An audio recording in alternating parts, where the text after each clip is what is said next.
News Weekly. What's going on, everybody? Welcome back to another Batman News Weekly. This is episode 187 in year 4, and we have some kind of ridiculous news to talk about. I'm not gonna lie. The biggest thing that I think happened, I think probably the day after or so of the last podcast, was this stuff about the possible DC/Marvel crossover in the cinematic universe.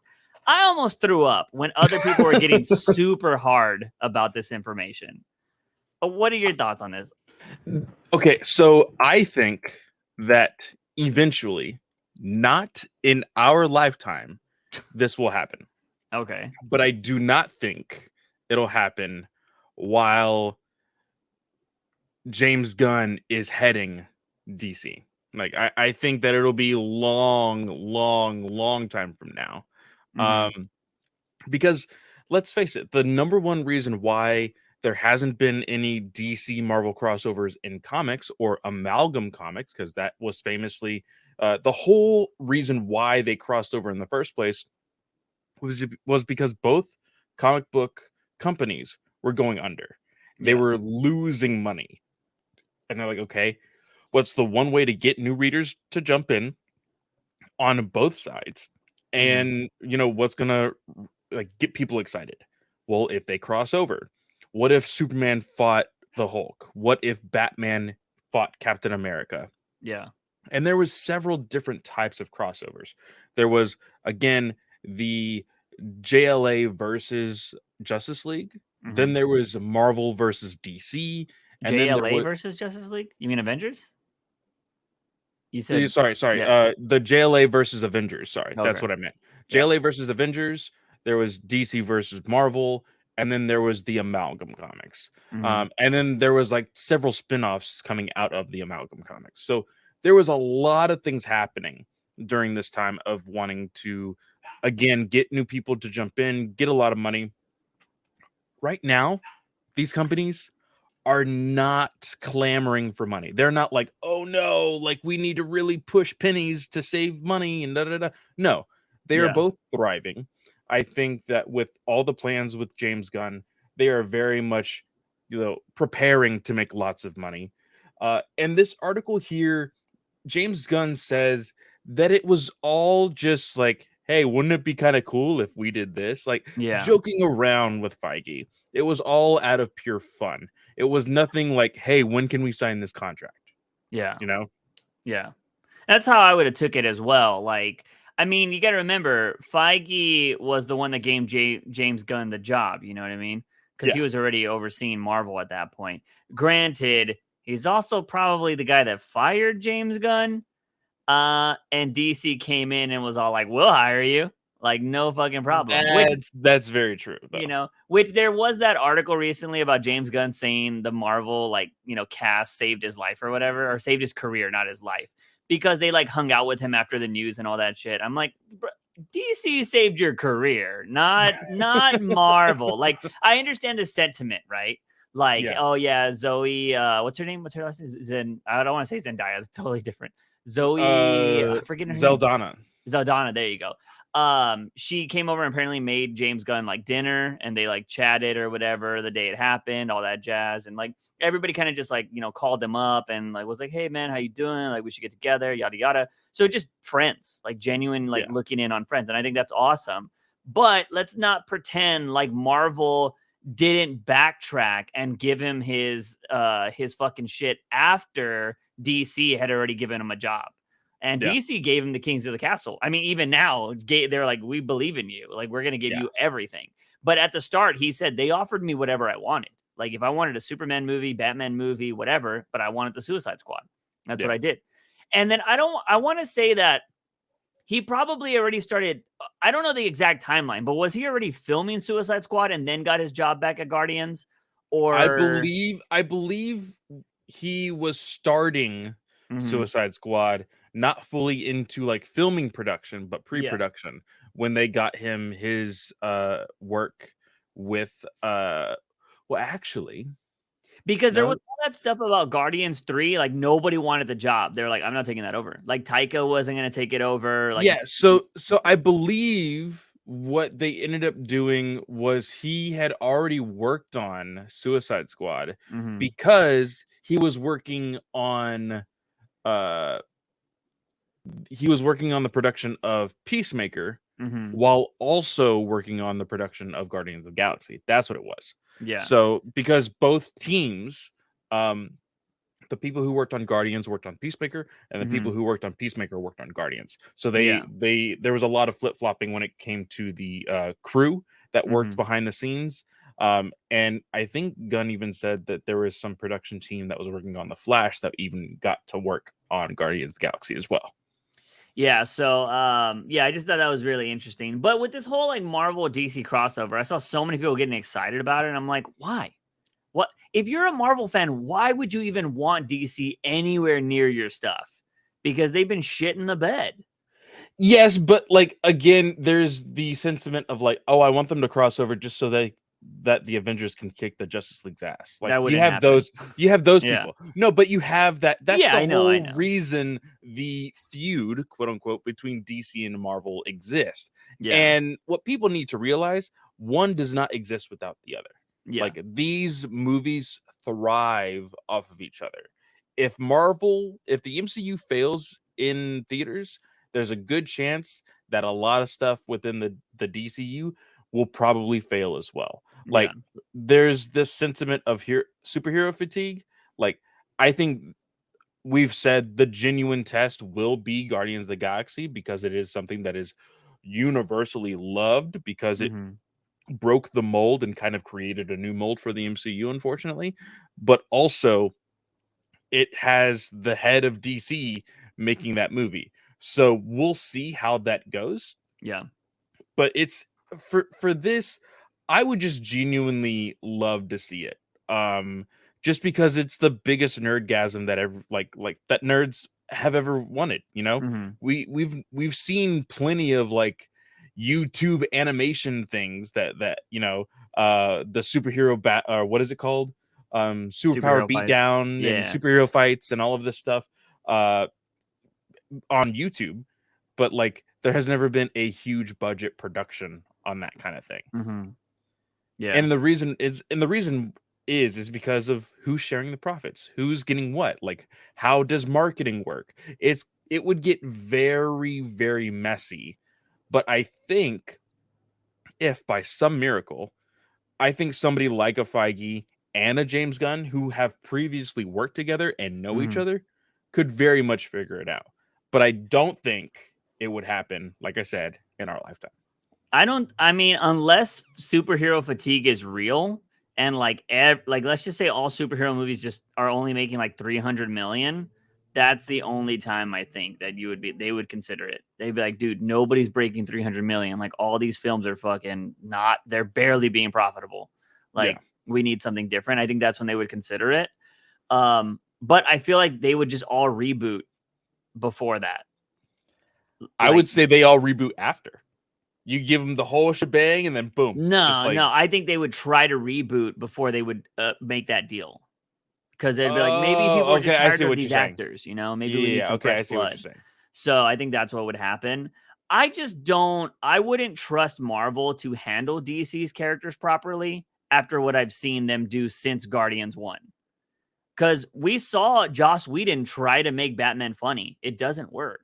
Like, you can't have Batman be that kind of character. You can't have a lot of the characters be that way.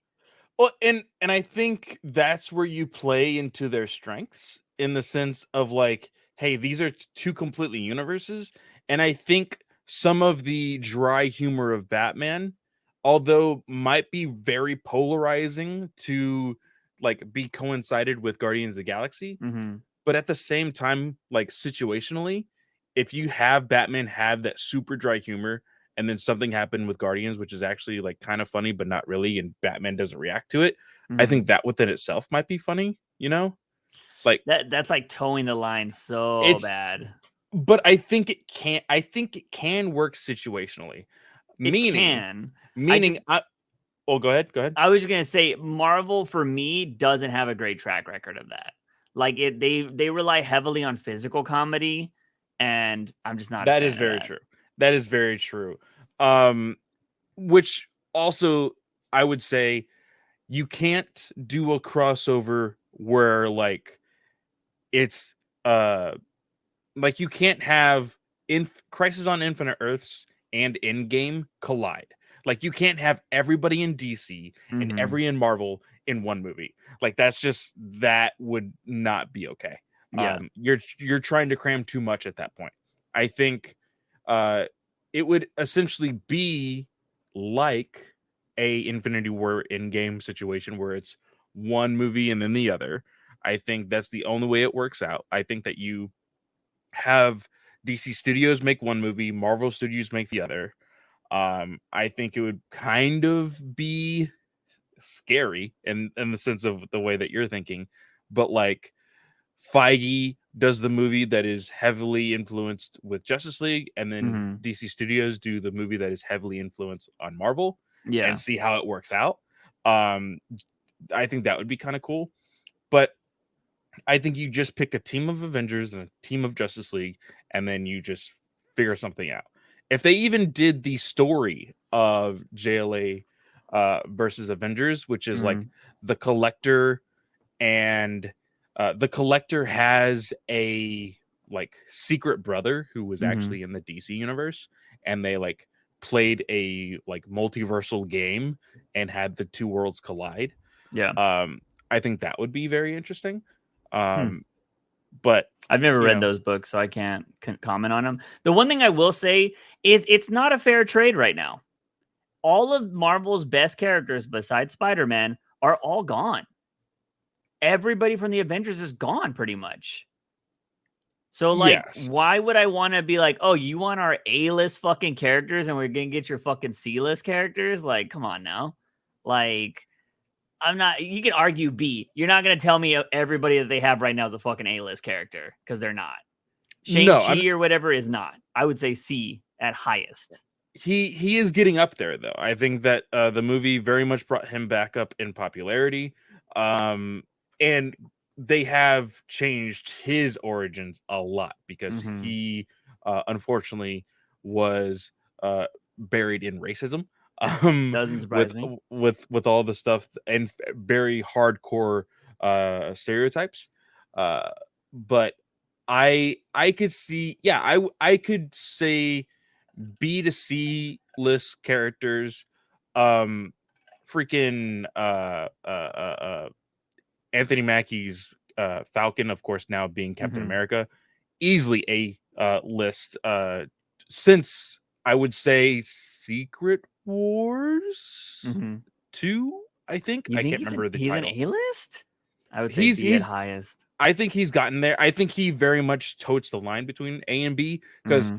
I think if they would promote him just a little bit more, Mm-hmm. and not because the big thing is oh, he can be Captain America, but Steve Rogers has to also be Captain America. Yeah. Like he can't be Captain America on his own. He has to have Steve Rogers there also. Mm-hmm. And I think that's kind of shit sometimes.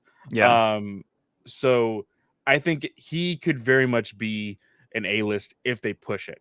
Mm-hmm. But everybody else besides Spider-Man, which currently Marvel doesn't even own movie rights to, Yeah. they only do it contractually with Sony.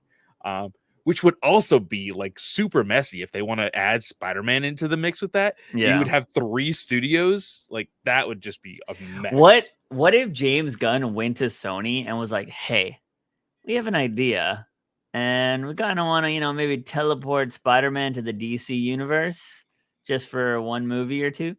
And Sony, I think, could technically do that. Could they not? So it's funny that you say that instance in particular because within the last 6 years, Mm-hmm.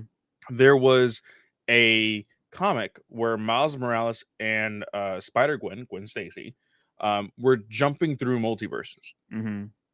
and they jumped through a portal and they landed on this rooftop, and they're like, "Man, where are we?" And it was a skyline, and in the background was the Daily Planet, and you just see a red streak across the sky. Mm-hmm. Um, and that's clearly okay. They're in Metropolis. Yeah. Then there was a kid's book with Lockjaw, who was an Inhuman, big dog, teleports, whatever. He was jumping through teleportation holes, and there was one panel where you just saw the feet of two characters flying, that being the boots of Wonder Woman and the boots of Superman, and you saw the lasso of truth hanging on the waist of Wonder Woman. They've done this stuff before, but they didn't can't Donny Cates open one of the Thor books with all the Justice League? Yes, Donny Cates did allude to a crossover with DC, while also Jeff Johns alluded to a crossover with Marvel at the end of the Watchmen. Oh shit, what was the Watchmen book that he did? Doomsday Clock. Doomsday Clock, yeah. He also alluded to a crossover with Marvel there. Like, they've really I feel like they've wanted to do something, but again, it's the people at the head of things that kind of get in their way with, like, hey, we have to profit, and we have to profit more than them. So if they make more money than us, then it's not worth it. I think that's ultimately what it gets to. It's crazy that DC had the opportunity to buy Marvel, which was insane, and they're like, no, we're good. But I think it's for the betterment. I could imagine they wouldn't all these characters wouldn't be as big if they were owned by one entity. I don't think so either. I think that the market would be flooded because it's all one company. Yeah.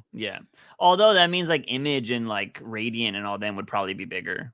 Yeah. So, but who knows? I mean, nobody's ever really been able to beat the big two, right? So I think Robert Kirkman by himself is probably the biggest person that's come close to just being as mainstream with what he's done, which is saying something, which is crazy. Because it seems like it's him and teaming up with Seth Rogen, to be honest.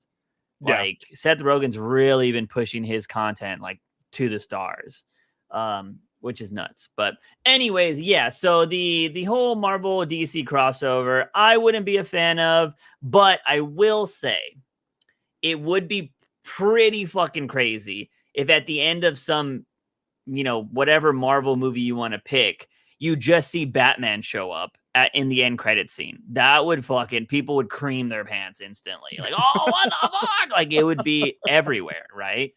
That would be nuts. So I would probably be like, that's fucking crazy. But that's something that I would never want to leak, and I would hate it in today's day and age. Yeah. Okay. So that's the bigger thing, though, right? Is like, you could not keep this a secret. No. Even going back to I have another podcast called Star Wars Alliance. They just recently announced a movie that is going to continue the movies with oh my gosh, what's the Daisy Rey? Ridley. Yeah, Rey Skywalker, Daisy Ridley. Well, I had said in the recording that we just did yesterday, we called this a long time ago, about 2 years ago. The head of Lucasfilm and her had lunch, and both of them said, oh, we're just catching up. Daisy has like some Broadway stuff that she is doing, and she's like working on a movie. She was close by, so I wanted to have lunch with her. It was basically the head of Lucasfilm and what she said. And I was like, yeah, no, something's happening. And then boom, 2 years later, they announced a movie. Like, it would be stuff like that people would just pick apart and like just make assumptions, be like, oh, shit's happening. And boom, we would eventually know before the announcement. And that would kind of be a little bit of a bummer. Yeah. I think the only way you can do those things in today's day and age is you have to, honestly, man, I really wish they would get rid of preview screenings, but I know that's the way to gauge the audience to see if they like it. I don't think you do a screening of a DC versus Marvel, though. No, like, I don't think you even include the extra credit scenes or anything like that. Like, that's the way you can get away with it, right? But it's unfortunate that everybody, and maybe this is only an American thing, because maybe they keep hush hush in like Japan and stuff that are built on respect and all that kind of stuff. I don't know if that's the case. But in America, everybody has this, like, if I'm the first one to leak it or break it, like, I'm going to become famous. And, like, nobody fucking cares about you after the news. Like, you'll never be bigger than the news. especially if you're some random ass Twitter account, right? Like nobody's gonna be like, oh yeah, fucking, fuck fart 69 dropped the Batman in Marvel news. Like nobody's gonna know that. It's just gonna be like, oh, can you believe Batman's in Marvel? Like that's crazy. Like, Yeah. And so it sucks because you have the Grace Randolphs and all those people that want to be popular, and it kind of ruins everything, which kind of sucks. It's one of the reasons why I try not to follow anybody comic book related on Twitter, because it's bad enough that the algorithm is shit, and I constantly get Snyder stuff all the time still with blocking every hashtag, and I just don't want everything spoiled for me. Like, it's crazy. I am surprised, and it doesn't really matter for this particular show, but I haven't got really spoiled for the Last of Us or the new Game of Thrones show. Like, I haven't been spoiled for those, surprisingly. And I just got a TV in my room finally after like years of never having one, and I bought a Roku so I could finally catch up on some fucking shows. And so I might be able to finally watch The Last of Us because I didn't want to watch it on my iPad. So like that might be fun, but it's just like, I don't know, man. I don't think, I don't know. I think something as cool as that would be destroyed by everybody needing to have information now, Surprisingly, the stuff with like HBO and with like even Peacemaker, there was a lot of stuff that we did not know about that show. Yeah. There's that Last of Us. There's some stuff in there. I'm not going to spoil it for you. A lot of the audience didn't know, and it was still like very, very like faithful to the video game. Made some changes, but still a great show. I think you're going to have a lot of fun with it. Yeah. So I don't know. But we'll see. I don't know. I mean, as I've gotten older and away from the comic book stuff as much, I'm just not a fan of the scoopers. It's just, I've made that very clear. So it'd be kind of annoying with this crossover. Would be so just like in your face, like everything is just that. It'd be tough. But moving on from that, this is news to me, Clay. So you're gonna have to let me know this. Director that turned down a DCU movie. What is this? Yes. So there is a movie coming out, or I can't know. Is it a movie or a TV show? It's called Talk to Me. I think it is a movie. These directors, it's an A24 movie. Okay. And it is called, so there is a trailer already out for it. And it's called Talk to Me. The directors are twin brothers. And they claim that they turned down a project for the DCU, and specifically they said DCU, meaning it would be the new universe, and it wasn't something that was pitched to them prior in the DCEU. They didn't give any more information than that. These directors I have not heard before, but from what people have said, they have a pretty good track record. And for them to be on an A24 film, I think that is, something of merit. And with Gunn going after them to see if they could be in a DCU project, like it makes me be like, maybe I should check out this movie here and see, maybe in the future, after some things have been solidified within the DCU, maybe Gunn will go back to them and be like, hey, look, now we have some things established. I really want you, to helm one of my movies. Maybe they'll come back for it. Yeah. A24 I feel like is the studio that's doing interesting movies nowadays, which is nice instead of it's not all blockbuster crap. And it's like movies that are fun, interesting, and also good enough to win Oscars. So very curious to see where that is. But it's also nice that there are directors that, don't want to make superhero movies because I think we need all types of movies out there. And I think, sometimes those creative people that are making those really artsy fartsy films, which I absolutely love, maybe that vision can just not, it doesn't cross over to superheroes, I mean, maybe you make something like Joker. That's about it. Yeah. Maybe. They do have a quote here that says, because they did go out and visit DC Studios And it said, how did the DC meeting go? Amazing. DC meeting went amazing. They offered us a project, but we decided not to go for it at the moment. We wanted to, just stick with our original material for the time being. But yeah, we'll see. In the future, you never know. You never know. I'm keen to see what James Gunn does with the universe. I'm excited to see it. So it does sound like, hey, like once James Gunn does like show off this universe to the world, I think a lot more actors, or not just actors, but directors will be like, hey, I want to be a part of that, So they might come back to it. Yeah, that'd be interesting. I mean, A24 films again, really awesome stuff. So I'm interested. I was like, wow, somebody turned down something that's pretty interesting. But moving on to that, to another director that hasn't turned down something and has confirmed that they're actually working on something. Jeff Mango is his name, right? Because you just have Mango here. Yes. James Mango. James Mango. My bad. On Swamp, he said something about the Swamp Thing script. Now, I think I saw this interview. If you want to talk about it, I think it might have been the one I saw. Yes. It was like, so he was a part of course, Star Wars Celebration, because they did announce that he is going to be writing and directing a very biblical epic that is basically the dawn of the Jedi, basically the first Jedi to ever exist. He's writing that story. Excuse me.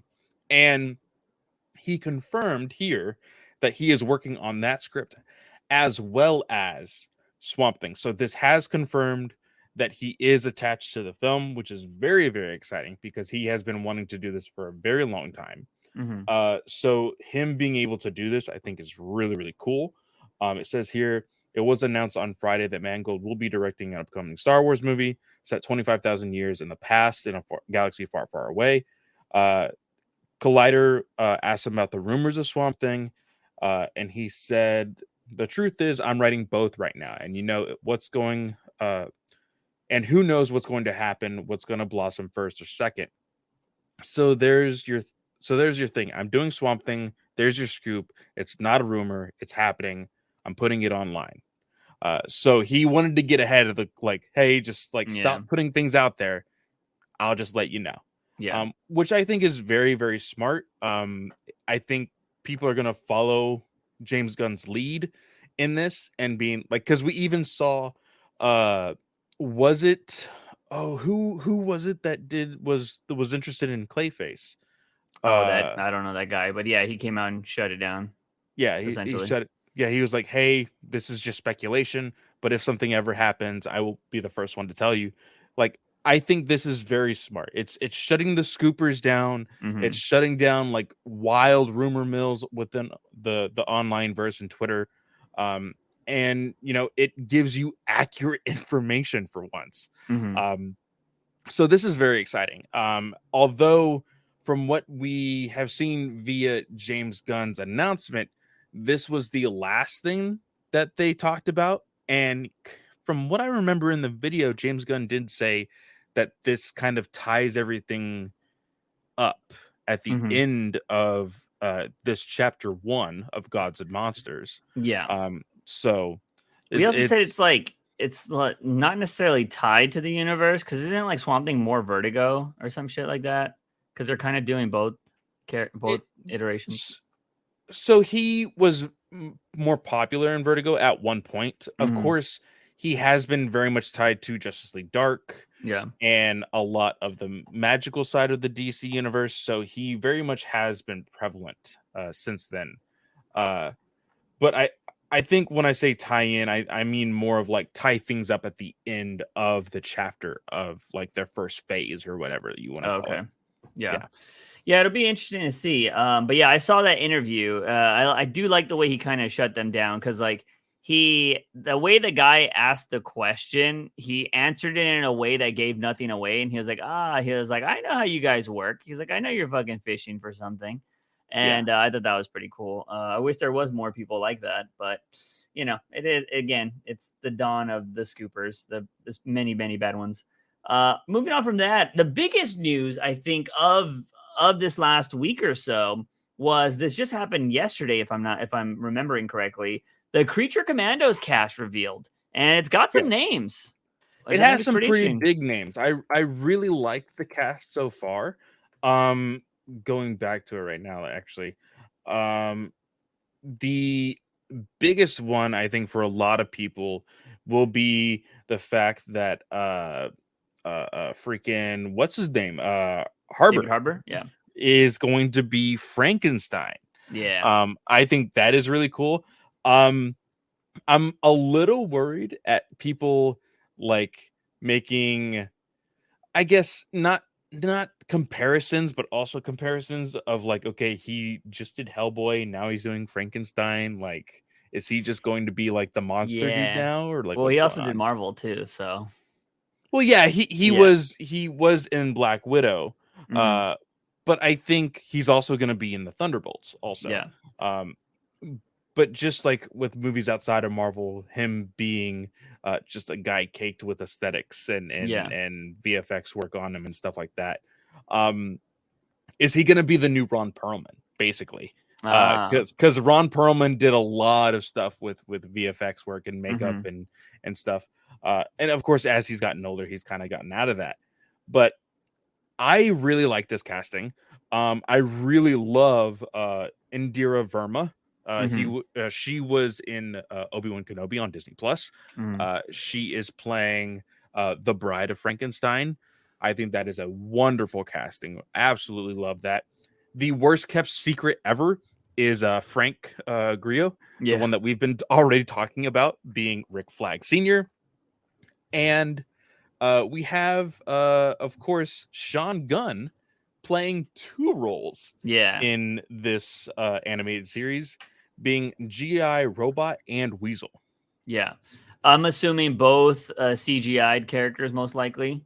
Mhm. I wonder if James Gunn's like, dude, you're gonna get food and that's it. Like, I'm not paying you double. Like, I'll buy your meals. But yeah, so pretty insane cast. I don't know if that was everybody. There was like Dr. Phosphorus and some other people, Yeah, right, as Dr. well. Phosphorus is going to be Alan Tudyk. Of course, Yeah. he was on Doom Patrol. He's done a lot of voices for Disney, famously from the show Firefly. Yeah. Yeah, but he's going to be Dr. Phosphorus. Uh, and I believe there was two more actresses that I can't remember their names, and for some reason they aren't on this article that Hmm. I have pulled up. But they are the remaining two characters that are on the roster Okay. for the Creature Commandos. But yeah, and it was just random. Like there's a reason for it. There was a WB media call, Hmm. um, kind of announcing a whole bunch of stuff. They we'll talk about later. They revealed the new name of the streaming service being Max, which I think is absolutely stupid. Yeah, it is. That's like the been running joke. I saw somebody do the Mad Max ending when he tells Furiosa his name. They were like, Mad Max, like HBO went ahead and just did this, like right now. Yeah, it's a idiotic name, but HBO has a track record for terrible names. Hmm. So I just think it's a bit jarring right now because everybody knows it has HBO Max. But I think in a year from now, people won't even remember. They'll just be like, "Yeah, it's Max," or they'll keep calling it HBO Max. Like Yeah. that's what it is. But it is going to have the Discovery shows now. So like, I mean, it makes sense to change. I just think Max is a dumb name. Like they could have went with something else. I honestly, and I guess we can kind of like, is this the next topic? Because we do have it as a topic just to kind of We can throw go into things the out there. news and we'll jump back to the big rumor. Apparently, I never heard of this rumor. So Oh yeah, um, yeah, yeah, so let's just talk about this news. I mean, the name change as well. I think we kind of just covered it. I think it's idiotic. It's dumb. yeah. So, but what happened with all this HBO media call news? So the big thing is like I genuinely think that Zaslav changed the name Hmm. due to ego. Like he didn't help build HBO Max, so Hmm. he wants nothing to do with HBO. He helped build the Discovery and Discovery Plus. Yeah. So he's like, "Oh, I'm just going to get rid of HBO," which I 100% believe that the word recognition is going to like the word recognition with the HBO Max definitely helps. Hmm. Getting rid of it is not going to get more subscribers to Max. It's Yeah. just not. Because people are like, well, what is it? Oh, it's HBO Max. Well, why didn't you just like why is it called HBO or why is it called Max if it's HBO Max? Like Hmm. people are gonna get like super confused about it. Um But the big thing here with the reveal, they revealed a whole bunch of new shows that are going to be streaming on there. They announced the fact that Shazam 2 Fury of the Gods is going to be streaming at the like middle of May on Max. Like I can't even remember. There's like the slogan for Max now. I don't know what it is. The one to watch. That's what it is. Yeah. It's not a bad slogan. But there is like different tiers now as far as like they have, I think, 3 tiers, $9.99, $15.99, and $19.99. Yeah. There is the $9.99 with ads, the $15.99's ad free, and then the ultimate ad free is $19.99. What's the difference? What is the ultimate ad free? Like, what does that mean? So ad free $15.99 is HD. Ultimate ad free is 4K. And the regular ad free $15.99 allows you to be on 2 devices, while the $20, the $19.99 4K subscription gets 4 devices. Ooh, I wonder which one I get for free. My bill shows the $15 one. Well, that's the thing. Currently, through AT&T, they have, because AT&T at one point owned all of this stuff, everybody had the $15.99. Yeah. There is large speculation that later on, after Max is released, that the grandfather clause with AT&T will be null and void, and people will start having to pay. If that is the case, I may not start paying for Max until more content that I normally watch come up. Like it may be on a like month by month basis on which like, okay, this was announced. Okay, I'm not going to start paying for it until that starts. Yeah. I wouldn't be surprised if they keep, because like here's the thing, if you go and look at Verizon and all the other like T-Mobile and all that jazz, everyone offers a free streaming service. I think Verizon is Netflix and Hulu is T-Mobile, maybe. I believe you have those switch. I believe T-Mobile is Netflix. Verizon, I actually think, is Disney Plus. And then Disney Plus and Hulu are basically under the same umbrella with Disney. Okay. So I think that's how you share that. But actually, you get Hulu for free if you have Spotify. Oh, well, there you go. Yeah. So, but I made the same argument with the fact that there's so many other services that partner with streaming services that it would only make sense for WB and now Max to keep their partnership with AT&T. Yeah. And I saw that somebody said that the only way that they can do that is if the deal is with like a monthly fee on a new phone, like so that way they can keep revenue coming their way, rather than just being like, hey, if you buy this phone outright, you get also a free subscription to Max. Yeah, it'll be interesting to see how they do it, because I did look up this when I heard about the change, because I've been expecting to lose it, but then I was just like, wait a minute, they stopped doing the free HBO Max thing back in June of last year. I've been paying for Max? No, your grandfather didn't if you did that before. Oh, okay. I was like, but they haven't been giving it free for anybody like since last year. So I don't know if it'll just continue to that. Like if your Apple just updated and it's like Max. So that could be a possibility, but I mean, we'll see what happens. But yeah, I know a lot of the things that got announced were like Harry Potter, which of course that's a lot of drama already with people. I don't give a shit. I'm not going to judge you off of you watching fucking Harry Potter. Like, I don't take assumptions of that. TikTok is going absolutely crazy with it, dude. It's hilarious. Dude, I have not been on that app in so long. Like, I have it literally on my bookmarks. I never click on it. I haven't signed on to my app. I get emails every once in a while because it's like, hey, Juicebox, you know what you're doing on TikTok? You got 1 new follower. I'm like, stop patronizing me, you bitch. Like, I haven't been posting anything on that channel. Like, I don't know. I just don't use it anymore. Now that like, YouTube has shorts, I'm just like, I go to their shorts all the time. Like, it's just grand. I don't know. I just don't use TikTok anymore. It's so toxic, man. I already have Twitter. Twitter's bad enough. I'll get my toxicity, my daily toxicity from Twitter.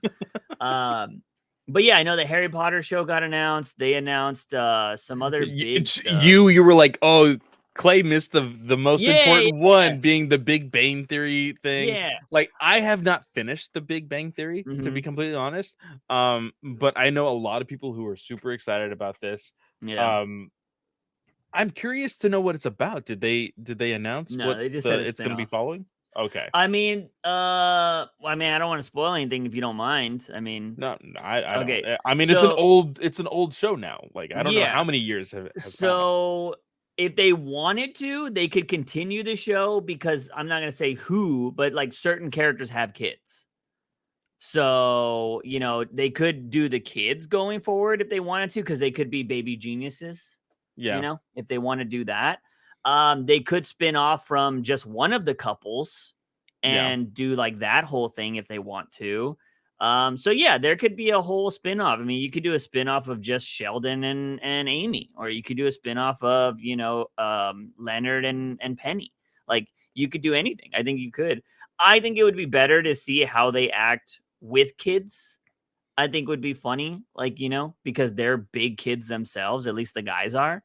Yeah. So like it would be interesting to like them getting their kids into comics or getting their kids into science and shit and, you know, shenanigans. Like the old school 90s shows, like with Steve Urkel. Like I miss that kind of shit where sitcoms were just ridiculous.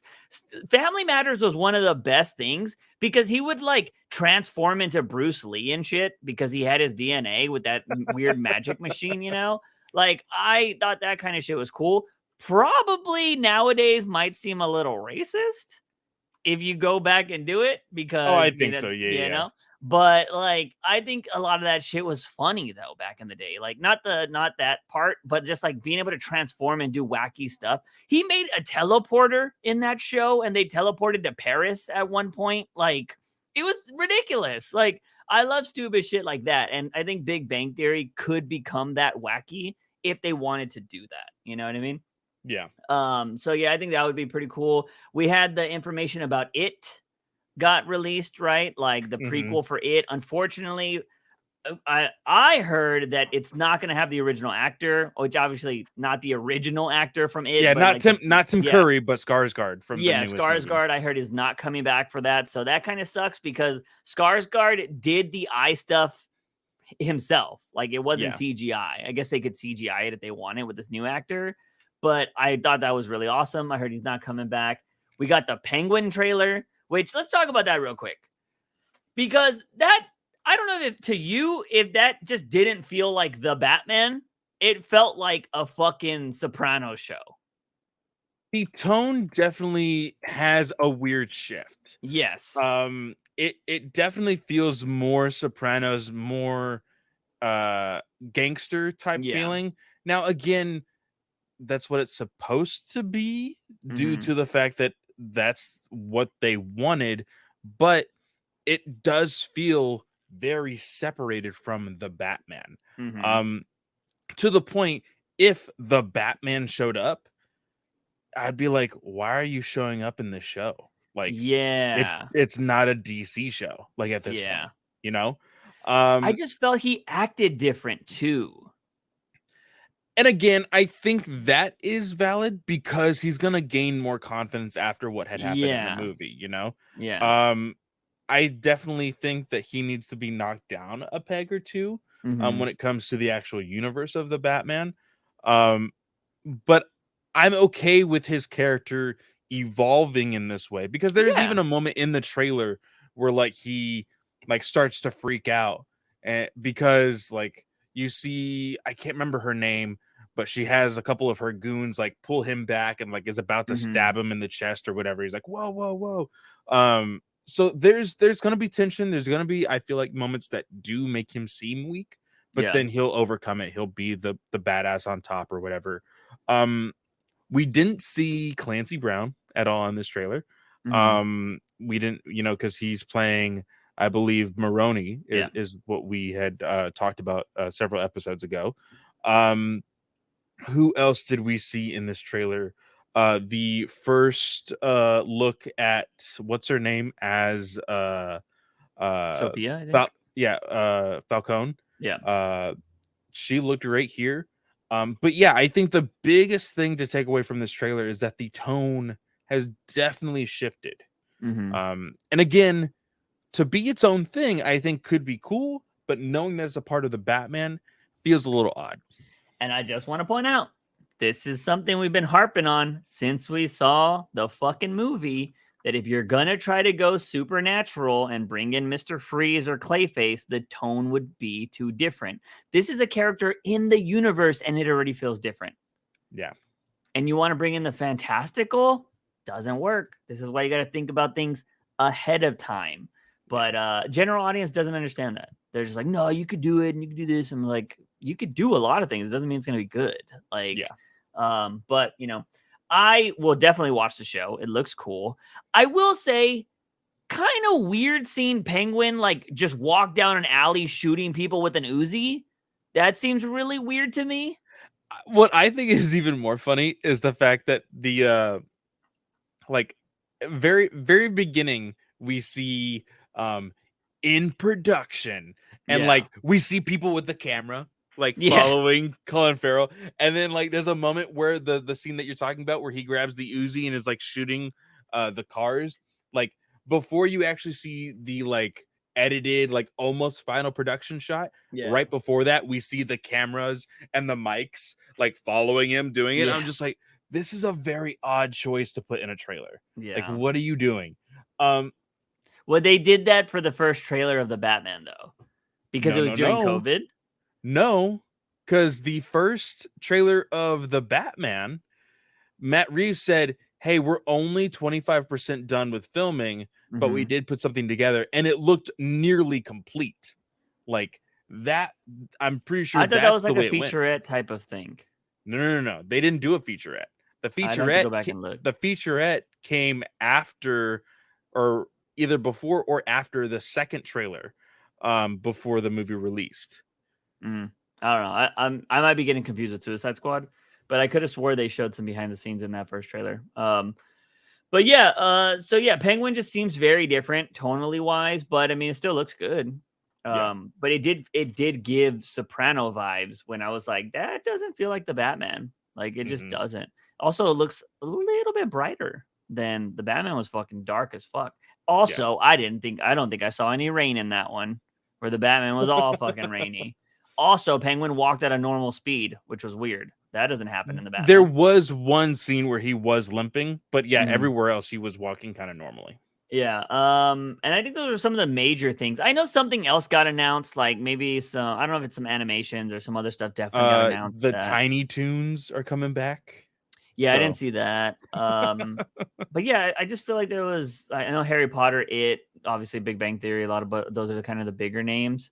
But there's like a Game of Thrones prequel that they're gonna do. Yeah, another go. So it's crazy because the Game of Thrones is getting another spinoff, but they have not done anything with the Jon Snow spinoff that was like confirmed to be in the works like 2 years ago. So that is like just like that's gonna be a very slow burn because they're only doing that to correct everything that happened at the end of season 8. And that's unfortunate, but yeah, I don't know what they're gonna do there. It'll be very interesting to see where they go. But I think people would be hyped for it, you know? So we'll see what happens. There has still not been a show like Game of Thrones that I think people watched collectively as like a society. Because that was going to Comic-Con every year and having people so hyped about Game of Thrones was crazy. It was awesome though. But so we talked about the prices, we talked about the name change, we talked about the news and the Penguin trailer. Before we get onto this rumor, let's knock out this stupid Gotham Knights clickbait headlines before. Now, I don't know if this is something else you've seen or if this is just spinning out from the Raphael conversation. Yes, that's what it's spinning off of. Okay. Because the big thing here is CBR put out an article claiming that Gotham Knights is one of the top streaming shows on HBO Max. Yeah. And I wanted to talk to you about this because I know we have talked about clickbait articles before, and we know not to click on them. I didn't click on this, but I made the assumption. I said, you know what it probably is? It's probably the fact that it's in a different country, that it's a different region. Yeah. And Raphael did say, oh, well, I think you're right, because then he sent me a screenshot of Gotham Knights actually being on HBO Max, because I had said when the article was shared in Discord, it's like Gotham Knights isn't even on HBO Max. Like, why are people saying this? I think you can't make that claim if it is not a show that is everywhere. Yeah. You need to specify, hey, Gotham Knights is streaming #1 in such and such. Yeah. I agree. It's falsified information or whatever, or you're twisting the words to make it be what you want. Yeah. And CBR is very much into that. I shared something recently in the Discord that was a CBR article. And if you're curious, if anybody that's maybe you're a new listener and you're like, well, then why do y'all fucking go to that website? I go to CBR because it's the general audience website. I go to check to whatever CBR is preaching is more than likely what the general audience is believing. So that's why I go to it. And then we call it out on this podcast just to let people know, like, no, that's a clickbait article, or no, that doesn't happen, or whatever. Or, hey, this is what the general audience thinks. And we reference CBR. CBR recently wrote an article about how Chip Zdarsky, the current Batman writer, gave an origin for Batman's white eyes, which I think is the most idiotic, fucking stupid idea. And the thing is I wouldn't put it past Chip to try to give an origin, because that was one of the dumbest things I've ever read in a Batman comic. Yeah. And then he scared Superman away like a scaredy cat. Like, when I saw that happen, I was like, when has Batman ever like practiced doing? I mean, I understand he's practiced doing a voice, I guess, but like, when has everybody ever shown that and he's done it in a comic book? You know what I mean? Like, yeah, he's talked about like, oh, I've changed my voice, or we know he's a master of disguise and all that kind of shit. But the way Chip showed it there was terrible. And then the rolling the eyes back and CBR is making it seem like, oh yeah, every time when you watch Batman the animated series, or Batman's in the shadows and he does the white eyes, that's what he's doing. And I'm like, no, he's fucking not. You're telling me Batman walks around with his fucking eyes rolling in the back of his head like the Undertaker? That's the fucking most idiotic, dumb thing I've ever seen. And so yeah, they were trying to say Chip Zdarsky gave Batman's white eyes an origin, which is idiotic in my opinion. So it's why I shit on CBR, and I don't think they have the greatest takes. But yeah, the clickbait title of that, Clay, you have done reviews for websites and have mentioned how they're not always truthful, or they try to nudge suggestions at you. Stuff like this, promoting Gotham Knights, wouldn't surprise me if these are like under the table type of like, hey, can you say something good about our stuff? Because a lot of websites, unfortunately, will cater to the positive of even things they might not like for the sake of sponsorships or the audience, right? Like they will be like, oh yeah, this was a great thing because yada, yada, yada. It's why there's so many Snyder cult articles all the time, right? Because the Snyder bros will read them. And people that hate Snyder will also read them because I do it. And so they cater to it. And so like, Fox News, CNN, they do the same kind of shit, right? Like they cater to an audience. And so I just think it's kind of bullshit. But Gotham Knights, I don't know. It looks awful to me. I won't watch it. So I can't sit here and be like, yeah, it's 100% an awful show. I can just say it looks awful from what I've seen.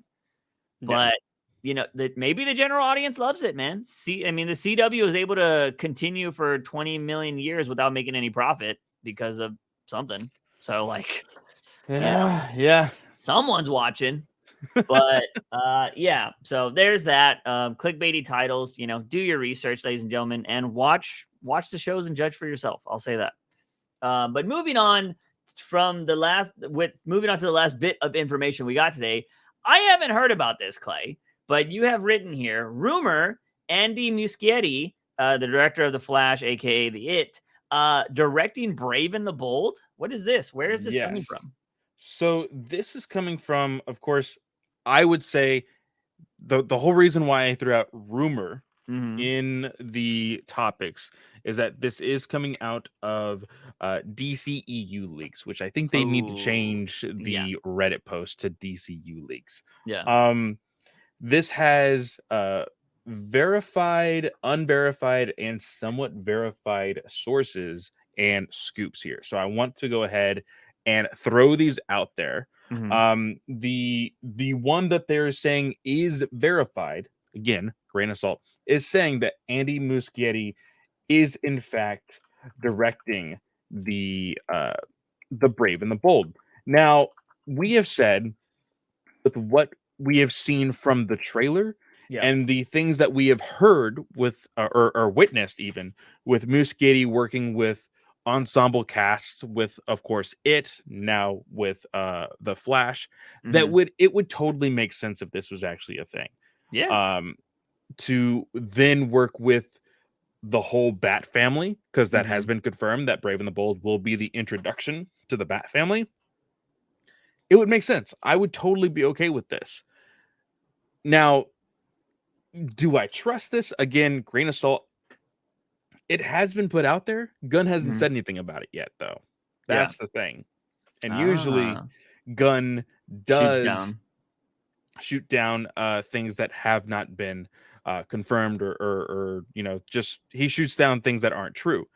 Now, something that I did just notice right above the Andy Muschietti news on this verified, quote unquote, verified sources, it says the Authority is now locked in a director following previous talks with Matthew Vaughn. Oh, kick-ass, huh? Kick-ass, Kingsman, X-Men First Class. Like, this is... I'm trying to remember that one. You don't like First Class? It's okay. That's the one where he gets shot at the end, right? Yeah. He loses his legs. Yeah, it's okay. I mean, everybody makes it seem like it's fucking amazing. And I'm like, it's good, but like, I don't know. I don't think it's great. Dude, if you're not going to give me the fucking costumes, fuck off. You know what I mean? Yeah. I hate it. For anybody that's like, oh man, why is you so hostile to those movies? I love the fucking X-Men. I never gave a shit about Marvel. I like Spider-Man because I grew up on Spider-Man. Spider-Man's cool. But the X-Men are my shit. It's why I don't give a fuck about the Avengers and all this other stuff. And I'm like, dude, I wish they would touch X-Men. I said, after Endgame, I'm done with Marvel until the X-Men come back. And oh my God, have they been dragging their ass to bring them back. And they're just taking forever. So I will enjoy Marvel again when the X-Men come back. Unless they're not doing costumes and they don't touch on the political shit. If Disney avoids the political minority shitting on the X-Men all the time arc or just like storylines, fuck them. They're just changing it. That is the X-Men. So like, we'll see what happens. But X-Men First Class, that's all right. So, but Matthew Vaughn, pretty legit director. So I would be down for that. And especially if the Authority is supposed to be like, grittier, more fucked up, a la The Boys. I love how everybody references The Boys now, but they never reference something like Kingsman or Kick-Ass, which was also way hyper violent before The Boys even came out. Yeah. So Matthew Vaughn would be fantastic. Both of those shouts, even Andy Muschietti for Brave and the Bold, we've seen how he works with kids. And if you're going to have Robin, that is going to be a kid, I think that's really good. Like, he has shown that he knows how to work with children and ensemble cast, like you said. I would, yes, please, both of those directors immediately for those. So, yeah. I would be 100% on board with Vaughn on the Authority. Yeah. Especially when we've heard that it's quite possibly going to be like very like 90s inspired, possibly in the past moving forward. And with the ultra violence that Vaughn usually loves to put out there, that's going to be crazy. I would absolutely love it for sure. And those are both confirmed according to DC leaks? Yes. Okay. as far as everything else on here, there are some tidbits. It actually says somewhat verified, goes into Creature Commandos, and then has like a whole episode 1 like breakdown. Oh wow. So I'm not going to read that. I think Creature Commandos being the first iteration of the DCU, I do want to like witness it for myself. Yeah. So I'm not going to read any specifics here, but it does say there are casting rumors for Booster Gold. It says that Aaron Paul has been in talks for the series. For Booster Gold? Yeah. That's a weird casting. Like that is a weird casting. Like granted, I'm not a fan of Chris oh my god. Pratt? Yes, I was gonna say Paul. Chris Pratt right now. I mean, he's not my favorite actor anymore, or not like he ever was, but I liked him in Guardians. But everybody's like, oh, Booster Gold, right? More than likely, right? Because there's all the rumors of him saying, yeah, I'll work with James Gunn if he's got something for me. And so a lot of people automatically are going to Booster Gold. And I'm like, but Chris Pratt versus Aaron Paul, if you had a gun to my head, I'm going Chris Pratt for Booster Gold. Yeah, that is like super weird to have. Like, that's freaking. Correct me if I'm wrong. That's Breaking Bad, right? Yeah, that's bitch, science, bitch. Like, that is so weird for boot. Like, no, that is way out there. Although, if you want butts and seats, you make Booster Gold Aaron Paul, and you make fucking Blue Beetle. Like Ted Cord. Ted Cord Heisenberg. You know. You Bryan do that. Cranston, Jesus Christ. Because people they'd be like, oh shit. Actually, hold on. Who's playing the villain in Blue Beetle again? Ted Cord's sister, Susan Sarandon. I think. Okay. The age range for her and Cranston do make sense to be brother and sister. That would be wild, dude, if you hired them for Booster Gold and Blue Beetle. Like, I would, if you're going to give me that duo, I'd be down. I'm not going to lie. Because you know what? People can surprise you in their acting skills. So, although I haven't really seen Aaron Paul in much since then. I know he did that wannabe Fast and the Furious movie, Driver or some shit. And then I think he was on Westworld, was his other show that he's been on. But yeah, I don't know. That would be the most random fucking cast. No, he did have his own spin-off movie from Breaking Bad, Camaro. I actually really enjoyed it. I finally sat down and watched every season of Breaking Bad, and then the day before I finished Breaking Bad, the day before Camaro went out to theaters, because they did have like a special event where it was going to be in theaters before Netflix.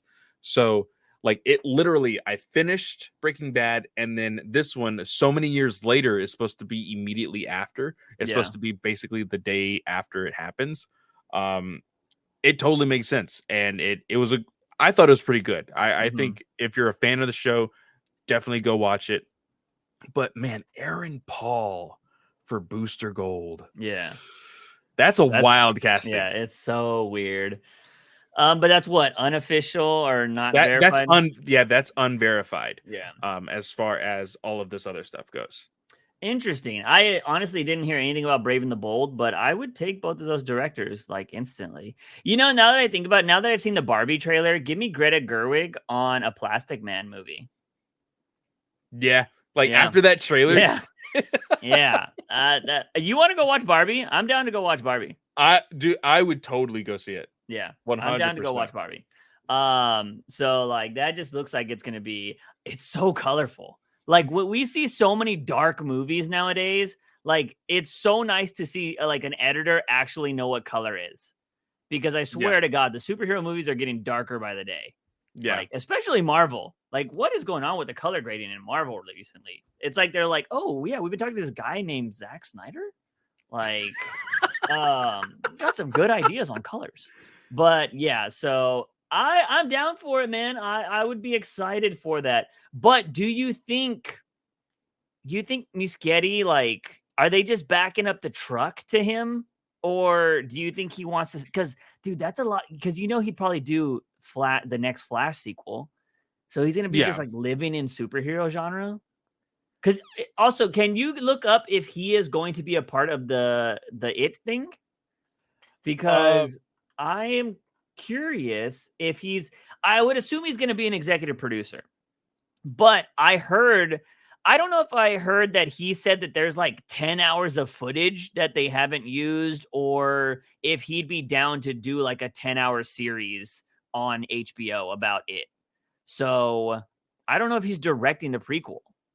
Okay, so back in February of this year, HBO Max orders It prequel series Andy Muschietti to direct multiple episodes. Oh, okay.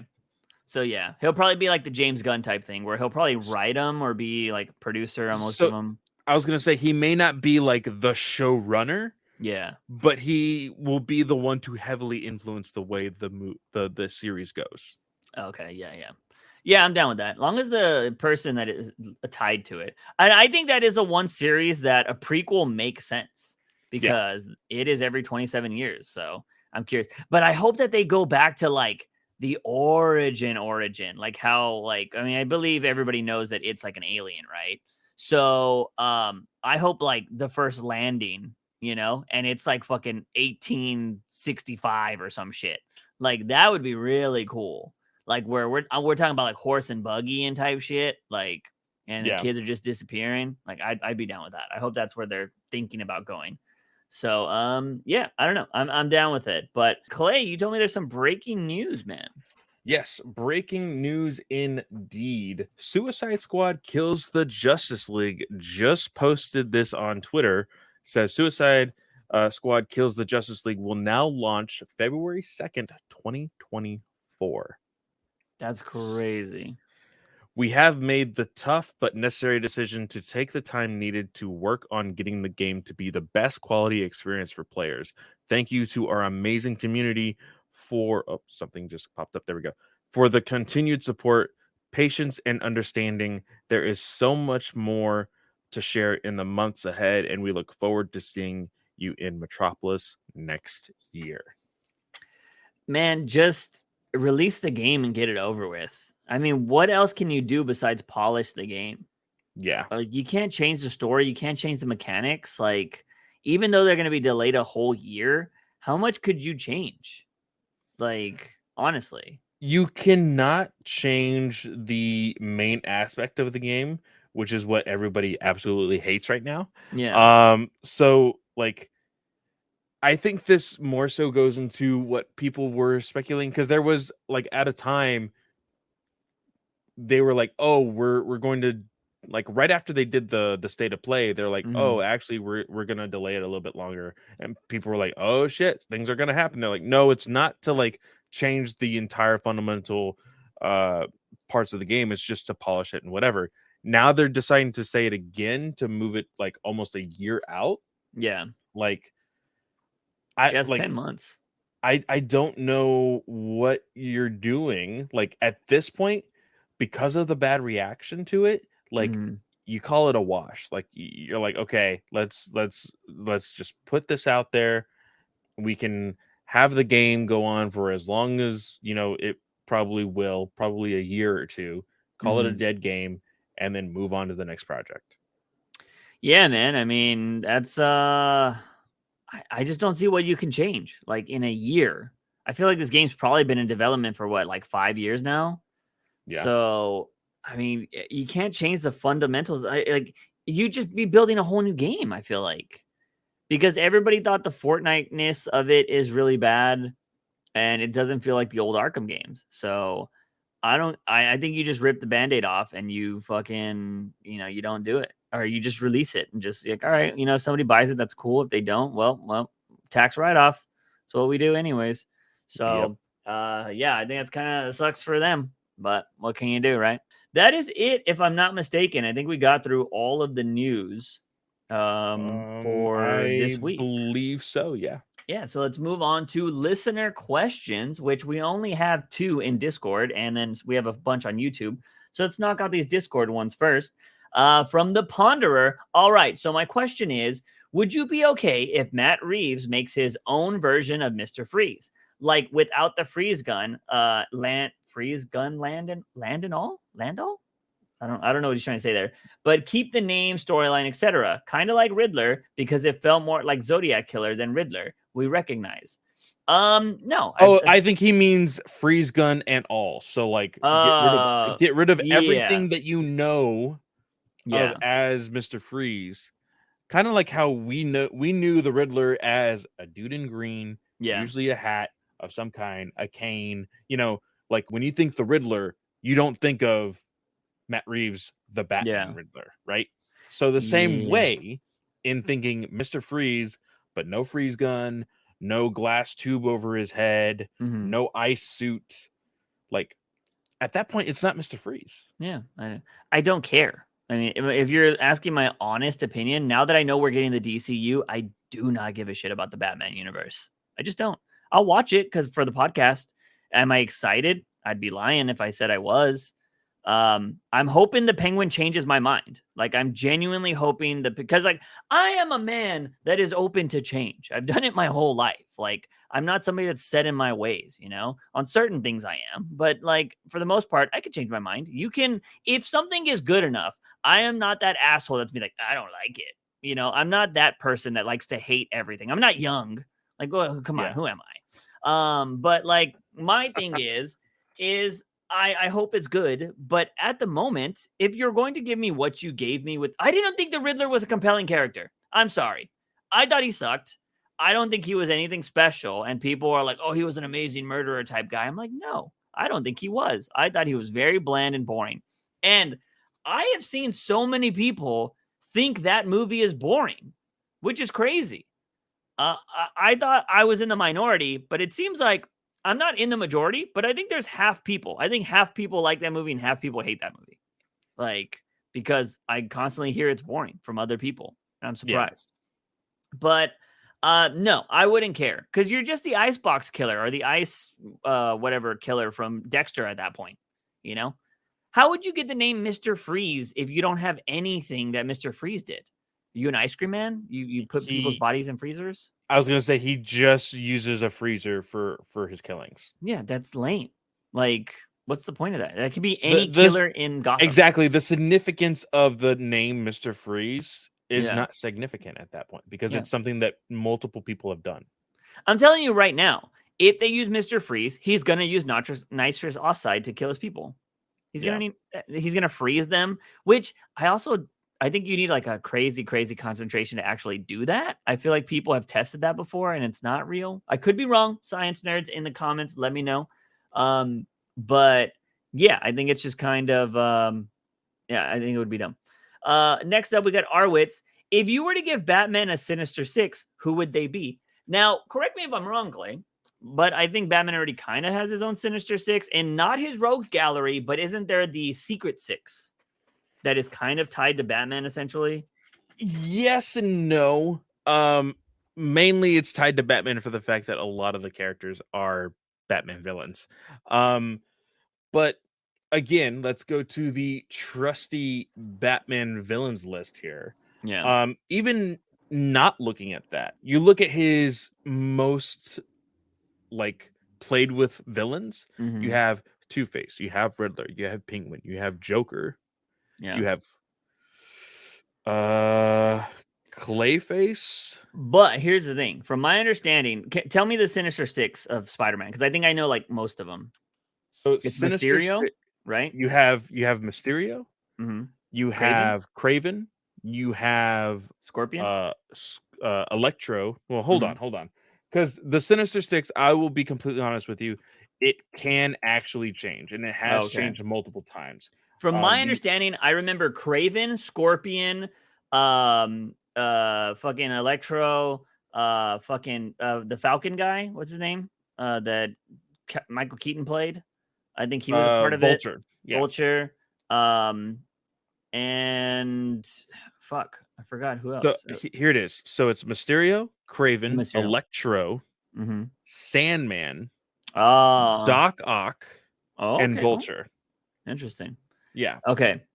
Because if you remember, in the Spider-Man PS4 game, Mm. all of these characters are introduced other than Kraven Yeah. and Mysterio, I think. And those were replaced by Scorpion and Rhino. Yeah, that makes sense. Yeah. Yeah. Okay. So as you notice there, the most popular villains are not in the Sinister Six. And I would say I personally think the most popular villains for Spider-Man are Venom and Carnage. So I would say Carnage. Green Goblin? Yeah, Green Goblin, I guess. Yeah, you could say that up there. But I would consider Joker like Carnage, right? Like that's Joker. You know? Okay. So he wouldn't be in Sinister Six. Who would you say is the Venom? Bane, maybe? Bane's fucked him up a few times. You know, I don't know if he's as big though. Who is the if you think Batman, who is his second worst villain? Because you know the Joker is like light years above everybody else. Batman's second worst villain.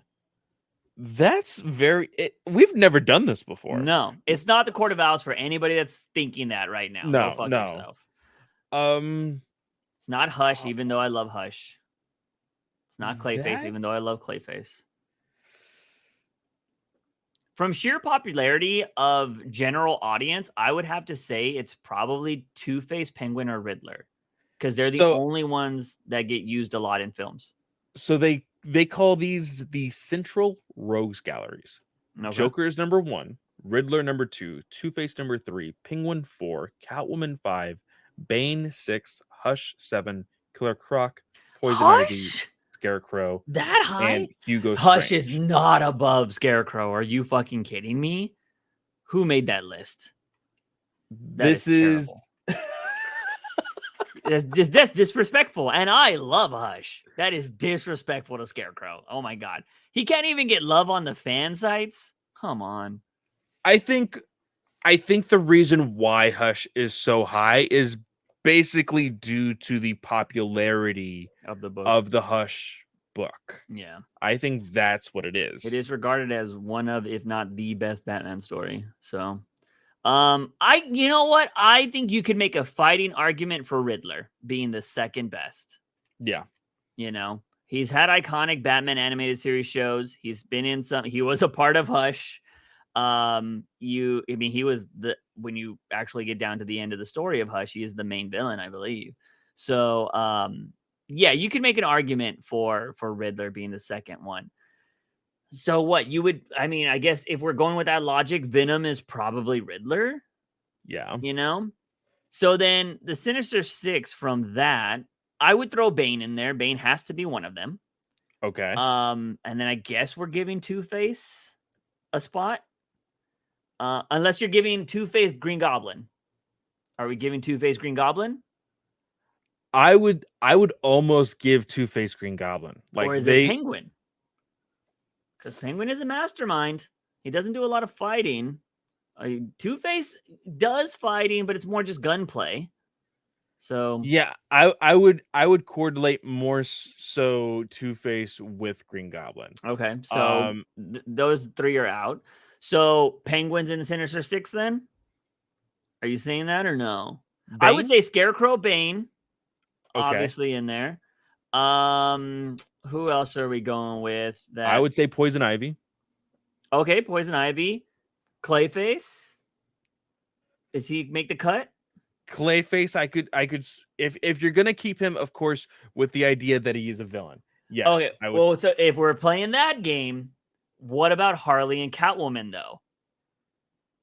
Because if we're playing the villain game, I think they automatically get spots in the Sinister Six, both of them.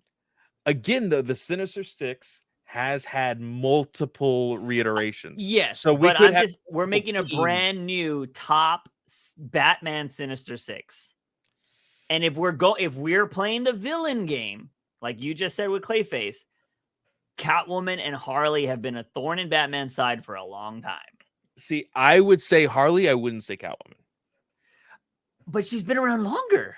She has, but here's the thing. And she has the ability to fuck him and play like different games. I know, But Black Cat has never been a part of the Sinister Six, and she's the But same for Catwoman's Spider-Man. better. No, like she is in her Catwoman is in a league of her own, so she doesn't need to be on the Sinister Six. That's the thing that I'm saying. Like Okay. I would say give her a pass, and I would put Harley in there, Mm-hmm.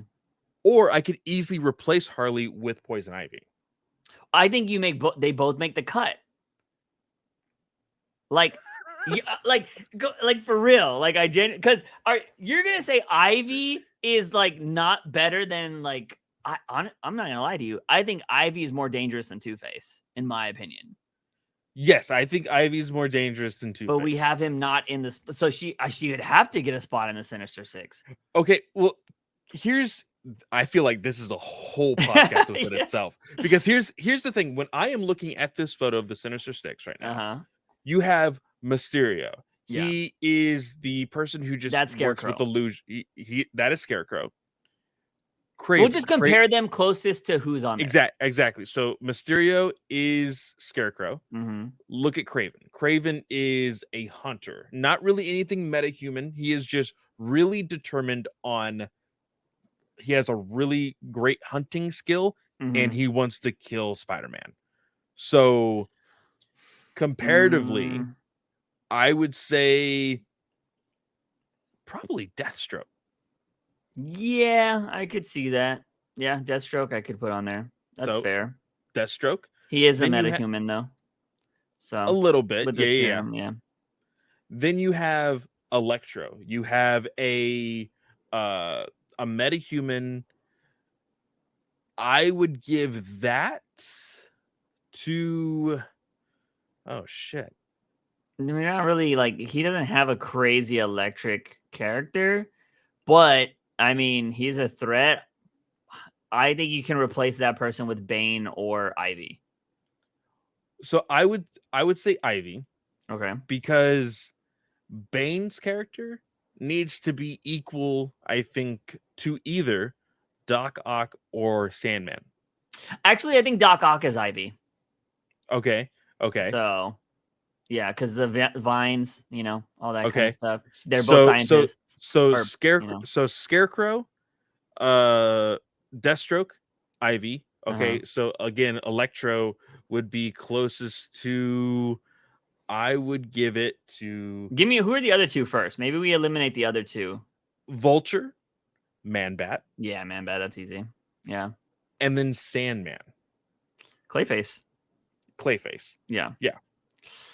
So Electro's the only one.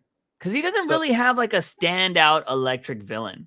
Not an electric villain, but like also not really a metahuman villain that is like that crazy, like that, like metahuman-esque.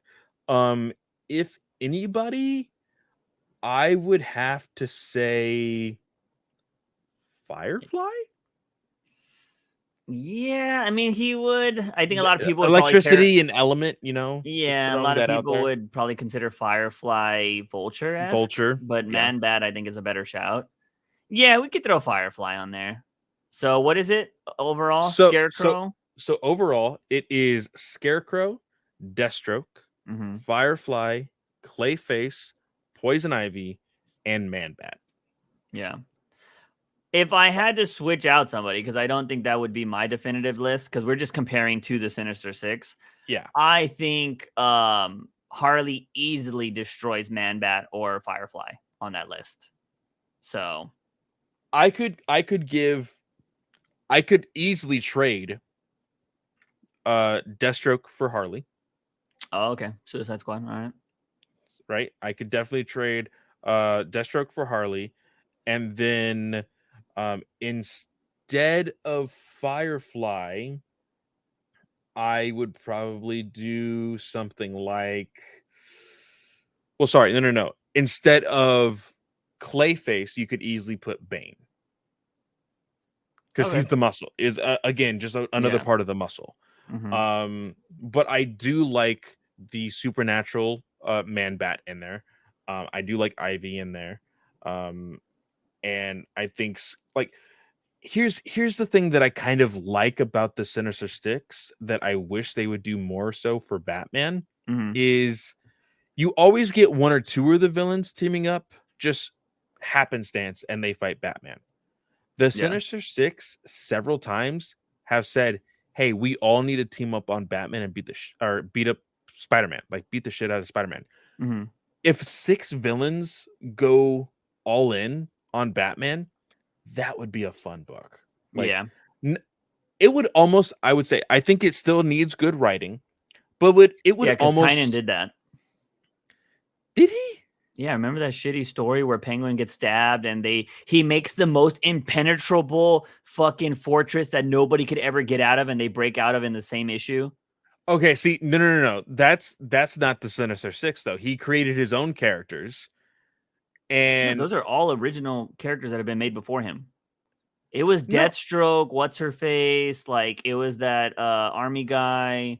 Like, there was like I believe 2 other characters that he created himself.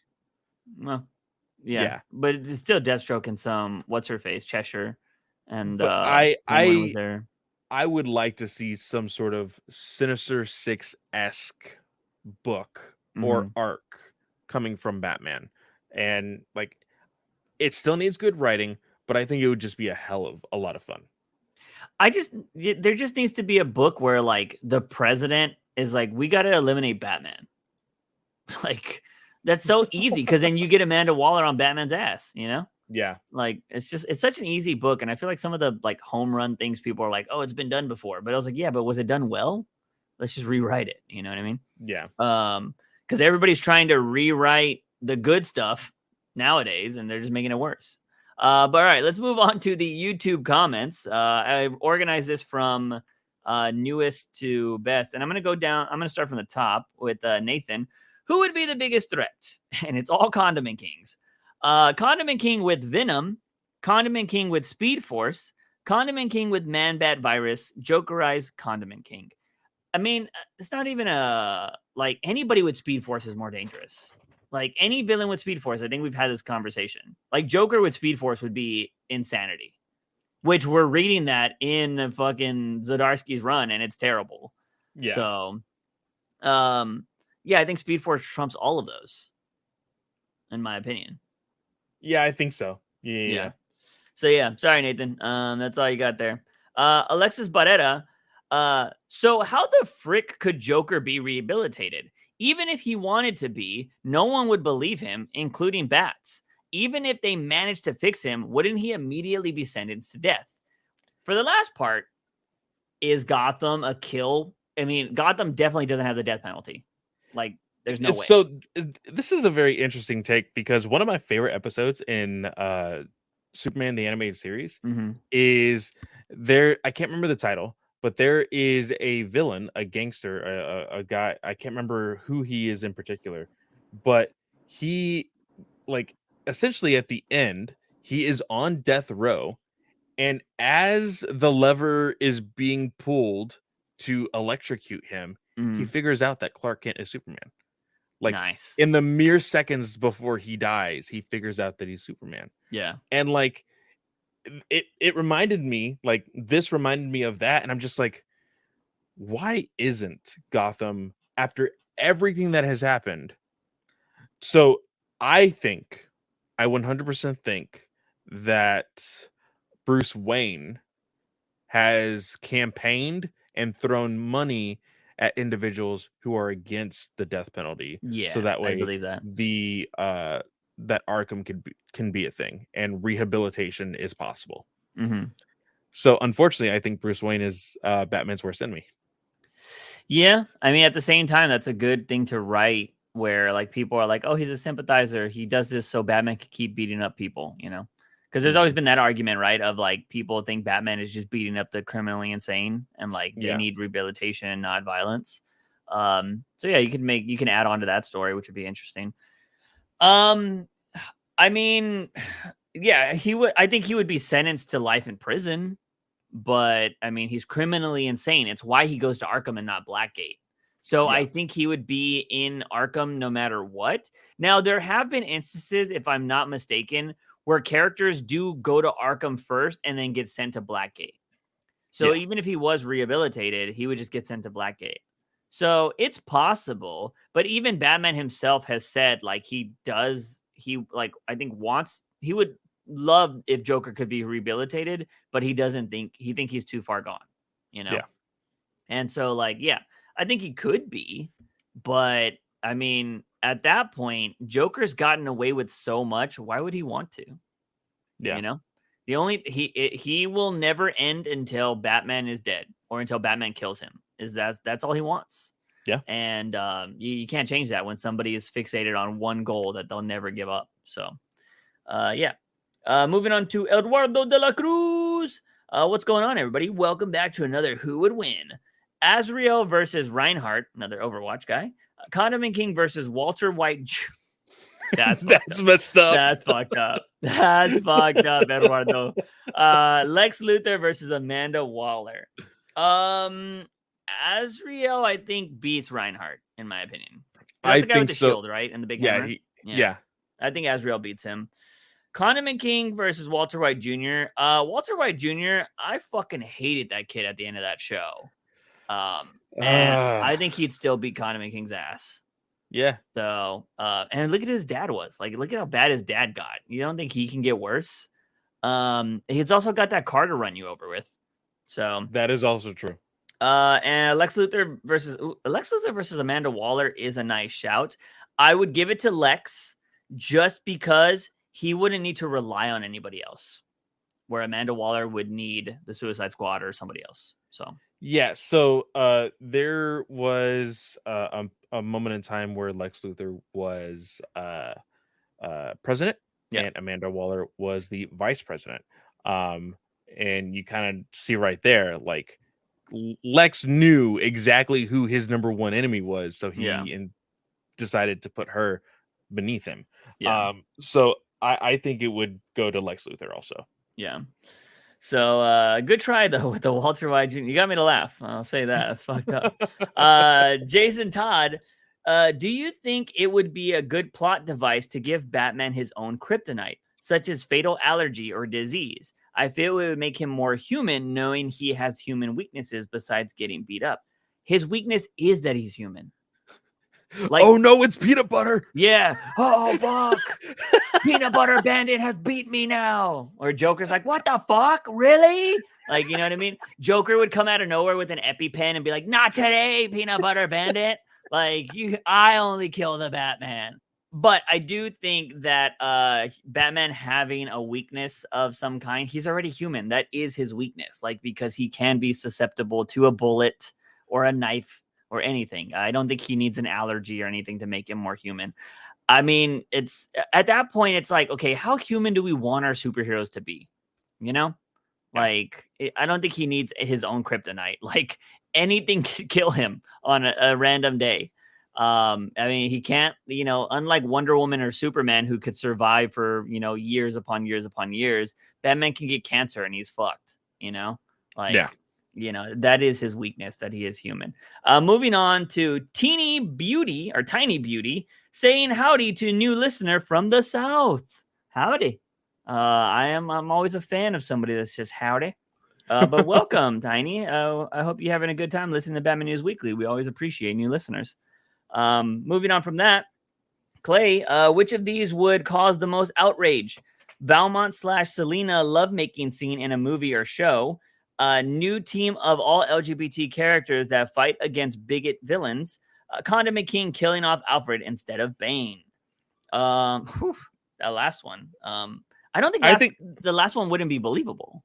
It wouldn't be believable, but I think that would make the most outrage because it would be the most unbelievable. The thing is, the team of all LGBTQ plus characters fighting bigoted villains, like they have a like LGBTQ like Justice League roster, but they only put out the book on Pride Month. Yeah, like I think that is a slap in the face for a lot of people. Mm-hmm. Again, I think people even within the LGBTQ community, like. You can't just say like, "Hey, we're the gay Justice League." Like, you got to give them more merit and like more what's the phrasing that I'm looking for? Substance than just that. Yeah. Yeah. I would like to see it, but it's they're more than just their gayness. It's just a part of them, you know. Yeah, that would be the dumbest roster ever, in my opinion. Like, oh, you can't be in here because you're not gay. Like, we're supposed to be saving the world. Like, that doesn't make any sense. Like, Superman can't be on that team because he's not gay. No, but his son can. Like, what the fuck? Like, that doesn't make any sense. Like, I don't. If you wanted to make an Elseworld story with that, and like it's the opposite ends of like, you know, maybe a majority of the world is gay and, you know, they're suppressing the straight version, like the way for the longest time straight community suppressed the gay community. I could see that story on an Elseworlds, but being just like, oh yeah, we have a Justice League, it's all gay members. Like, why though? Like, that doesn't make any sense. But yeah, and also you'd only be pissing off a certain group of people when you do that story. I mean, because Marvel did it with their super woke characters, and everybody just thought it was the fucking dumbest thing. So, it was Snowflake and what was the other one? Yeah, Snowflake and I don't know, Consent Please and like other stuff. Like, I don't know. It was just like the dumbest names, and like, and it was a big slap in the face. Yeah, it was just like, you're not helping the cause at any point in that. You're just fucking making a joke of it, it feels like. Yeah. So like, yeah, it was just nobody. I think those characters probably all died too. If not, they should give them the Fantastic Four treatment when they had that one issue where all the Fantastic Four cast died in a bombing. Oh yeah, from the Punisher. Yeah. So they should do that to those characters because they were terrible. Valmont Selena lovemaking scene. I don't think anybody would care because a lot of people don't know who the fuck Valmont is.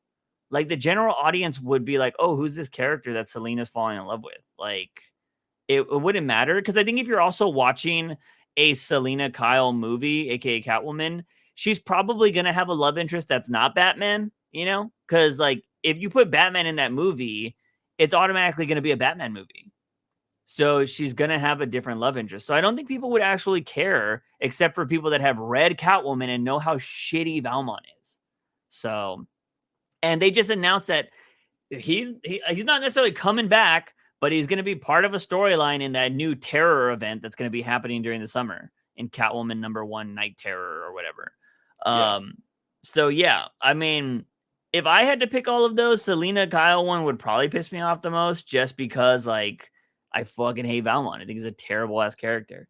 The LGBT one would probably, in general audience eyes, would probably make the biggest noise, in my opinion. People just wouldn't believe the Condiment King thing. They would think it's fan art or something. Like, there's just no way. Last one, Moncray. Do you think comics intentionally make a bad character for readers to hate, then make them die to build / relief hype is a smart move or a cop-out? Why? So here's the thing, though. Yeah. The only people who I have known to purposely make characters to die is Juice. There's a lot of people who genuinely, like, we've seen interviews and we've seen Tom the way Taylor that does it a lot too, though. No, I think Tom Suicide Squad book. He made a bunch of new characters to die. Remember the Suicide Squad book where he created a whole new team? He did create a whole new team, but most of the characters that died were already established characters. He killed one of the fish people that he created. Yes, and then didn't another one explode? That's right. Yeah, one of them did die near the end. Yeah. But yes, go for it. I was gonna say a lot of people do genuinely want a good perception and reaction to their new characters, because then you can, like Tynan, get statues, get merch, like, because I mean, freaking what's her name? Joker's Punchline. She has shot up in popularity like crazy. Then you have Miracle Molly. Like, you have these characters that people just want to latch on to. And that's what DC wants out of a new character. DC doesn't want a character that they can't make money off of. And when you kill off a character, like, you can't make money off of them. Yeah. Intentionally. Like, you can't just be like, hey, this character I'm creating, he's gonna have all these bells and whistles, and then he's gonna die. Like, Yeah. DC will be like, wait, what? No, that it sounds great. Why don't you just keep him alive? Yeah. And I think that if you want to create a character just to die, I genuinely think that it's okay if it propels the story in a bigger and better way. Yeah. For sure. I appreciate people that create characters to die, because I do think that's I don't like this idea. I don't like fucking Naruto, 400 plus episodes, and then for the first character to fucking die. You know what I mean? Like, I'm not a fan of that. I think it adds to a story, because you can get to a point where if your characters are never in danger, if something never bad happens to good people, it becomes not, I don't want to say unreadable, but like kind of unbelievable. You know what I mean? Yeah. And it's like, some people need to die every once in a while, or need to be in peril, or maybe like Wonder Woman doesn't die, but freaking Steve Trevor does. It's like, oh no, the love of my life died. Like, that's where you can cause some shit. So Yeah. I do think that creating bad characters, as you would say, is a good thing. Like, now, granted, a lot of people try to do this and they do it horribly. Most recently, we saw that with Teenie Howard and Valmont. Valmont was created, and I would assume Teenie Howard always had this idea of like, I'm going to create this love interest for Selena, and then she's going to end up killing him when she tries to save her other love of her life, Batman. It was just a fucking terrible character all over the place. She played this game of like, will they, won't they forever, which granted, it did keep me on the edge of my seat, but I hated the rest of the story. I was only reading Catwoman to find out if she would cross that line. I wasn't enjoying the story. And I think if you're going to create something, I've said this a million times and we'll say it until the end of time.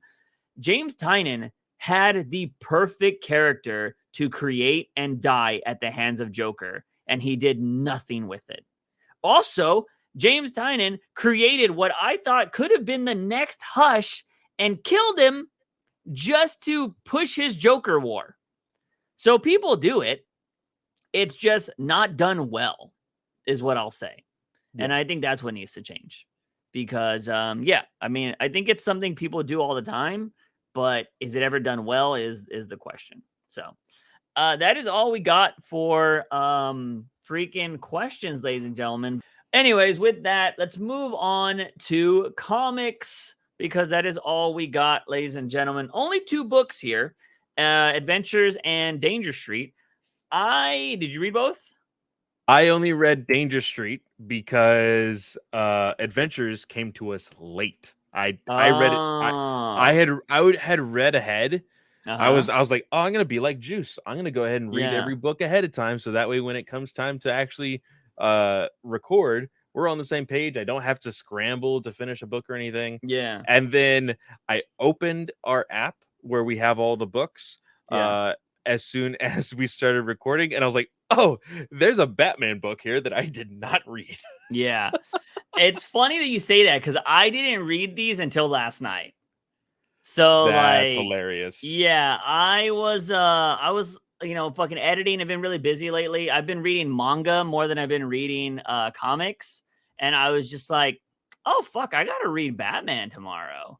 And I look, and I'm not gonna lie to you. Well, I guess we'll talk about Adventures first, but I almost didn't read Danger Street, because I was just like, do I really want to read Danger Street? But I'm glad I did, because it's just like, I knew we enjoyed issue 4 of Danger Street, right? Like, more than the previous issues.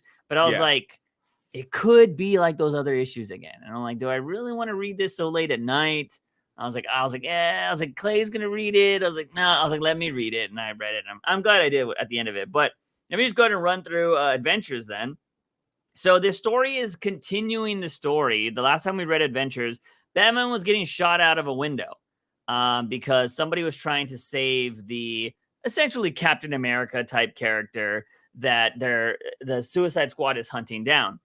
And Batman has this monologue while he's falling from the building. He was like, well, I'm glad this, this villain essentially told the truth, and they weren't trying to kill me because they use rubber bullets. And the only thing I need to do is survive this fatal fall that I'm going to. But luckily, I have a lot of experience in this. So he shoots his grappling hook, and then this chick just flies away with her fucking suit. Now, interesting thing about this book, Clay, is that suit she's using is referenced to basically be the Batman Beyond suit. Because we learn later that this is like high-tech military stuff, and Robin says, yo, why don't we have that kind of stuff? And Batman's all like, we're years from that, if at all. So, referencing Batman Beyond. That's because cool. It was stolen from Wayne Tech. So, this military person stole all this stuff from Wayne Tech. Anyways, on top of that, Harley's having margaritas at that place that she was at last time with Baby Doll, Ruby Rocket, and this bunny girl that she met in the last one or whatever. So Amanda Waller comes in and she's all like, oh, add no salt to my margarita. And she's like, no. She was like, I'm done with my contract. Here's some chips and salsa. Get the fuck out. Like, I am not working with you anymore. And they were like, fine, if you're not going to work with us, take everybody else. And so the Suicide Squad comes in and tries to take like Baby Doll and everybody. Baby Doll kicks out King Shark's teeth. Ruby Rocket knocks the fuck out of Boomerang Man.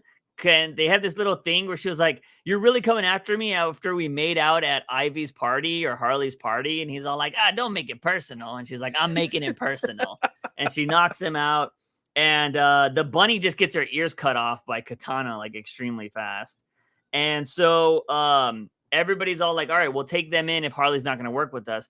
Oh, but Harley, you should know I had Deadshot and Muscle pick up your girlfriend at the airport. And so they have Ivy captured. So Harley's all like, all right, I'll play your little game, but just let you know, if anything happens to Ivy, I will kill you. And she says that's a Waller. So I'm like, oh shit, Harley getting kind of crazy. So the main thing is they're trying to find this guy, right? Yeah. They're trying to find this guy. Joker takes him to go meet Hugo Strange. And they reference an animated episode here, which I fucking love. I believe you finished all the animated series or a majority of it, right? Yeah. There was the episode with Hugo Strange where he finds out Bruce Wayne's identity, right? Or Batman's identity is Bruce Wayne. Yeah. Joker talks about how he has issues with Hugo Strange because he tried to sell him Batman's identity. And he was like, this Joker said it was Bruce Wayne. Can you believe that? Like Bruce Wayne. And so like he's like talking shit. He's like, it would never be Bruce Wayne. So at this point, we're playing with a Joker that doesn't know Batman's identity, which we kind of also know. I mean, this could also be Joker knowing Batman's identity, but not giving a fuck. Because he also does that, right? So I like that reference that they referenced an old Hugo Strange episode. And then what we end up finding out is Hugo Strange working with the military, all that kind of jazz. And this is when they reference the Bat stuff. Barbara says she would love to be out there, but she's basically doing the Oracle kind of thing right now because she's studying for school or whatever. She's able to control the Bat suit or the suit that was stolen because she's able to get in there. It was stolen by this military chick, and freaking there's just all this other shenanigans that's going on. But we find out that Batman does come across that person to capture him at one of Joker's old hideouts because she's looking for this guy. Now, here's the thing that kind of threw me off, Clay, because if you remember the last episode, I want to say we both thought this ninja person that's, fighting Batman to save this guy was the soldier that he saved, right? It's not. If I remember correctly, I'd have to go back and look at the issue.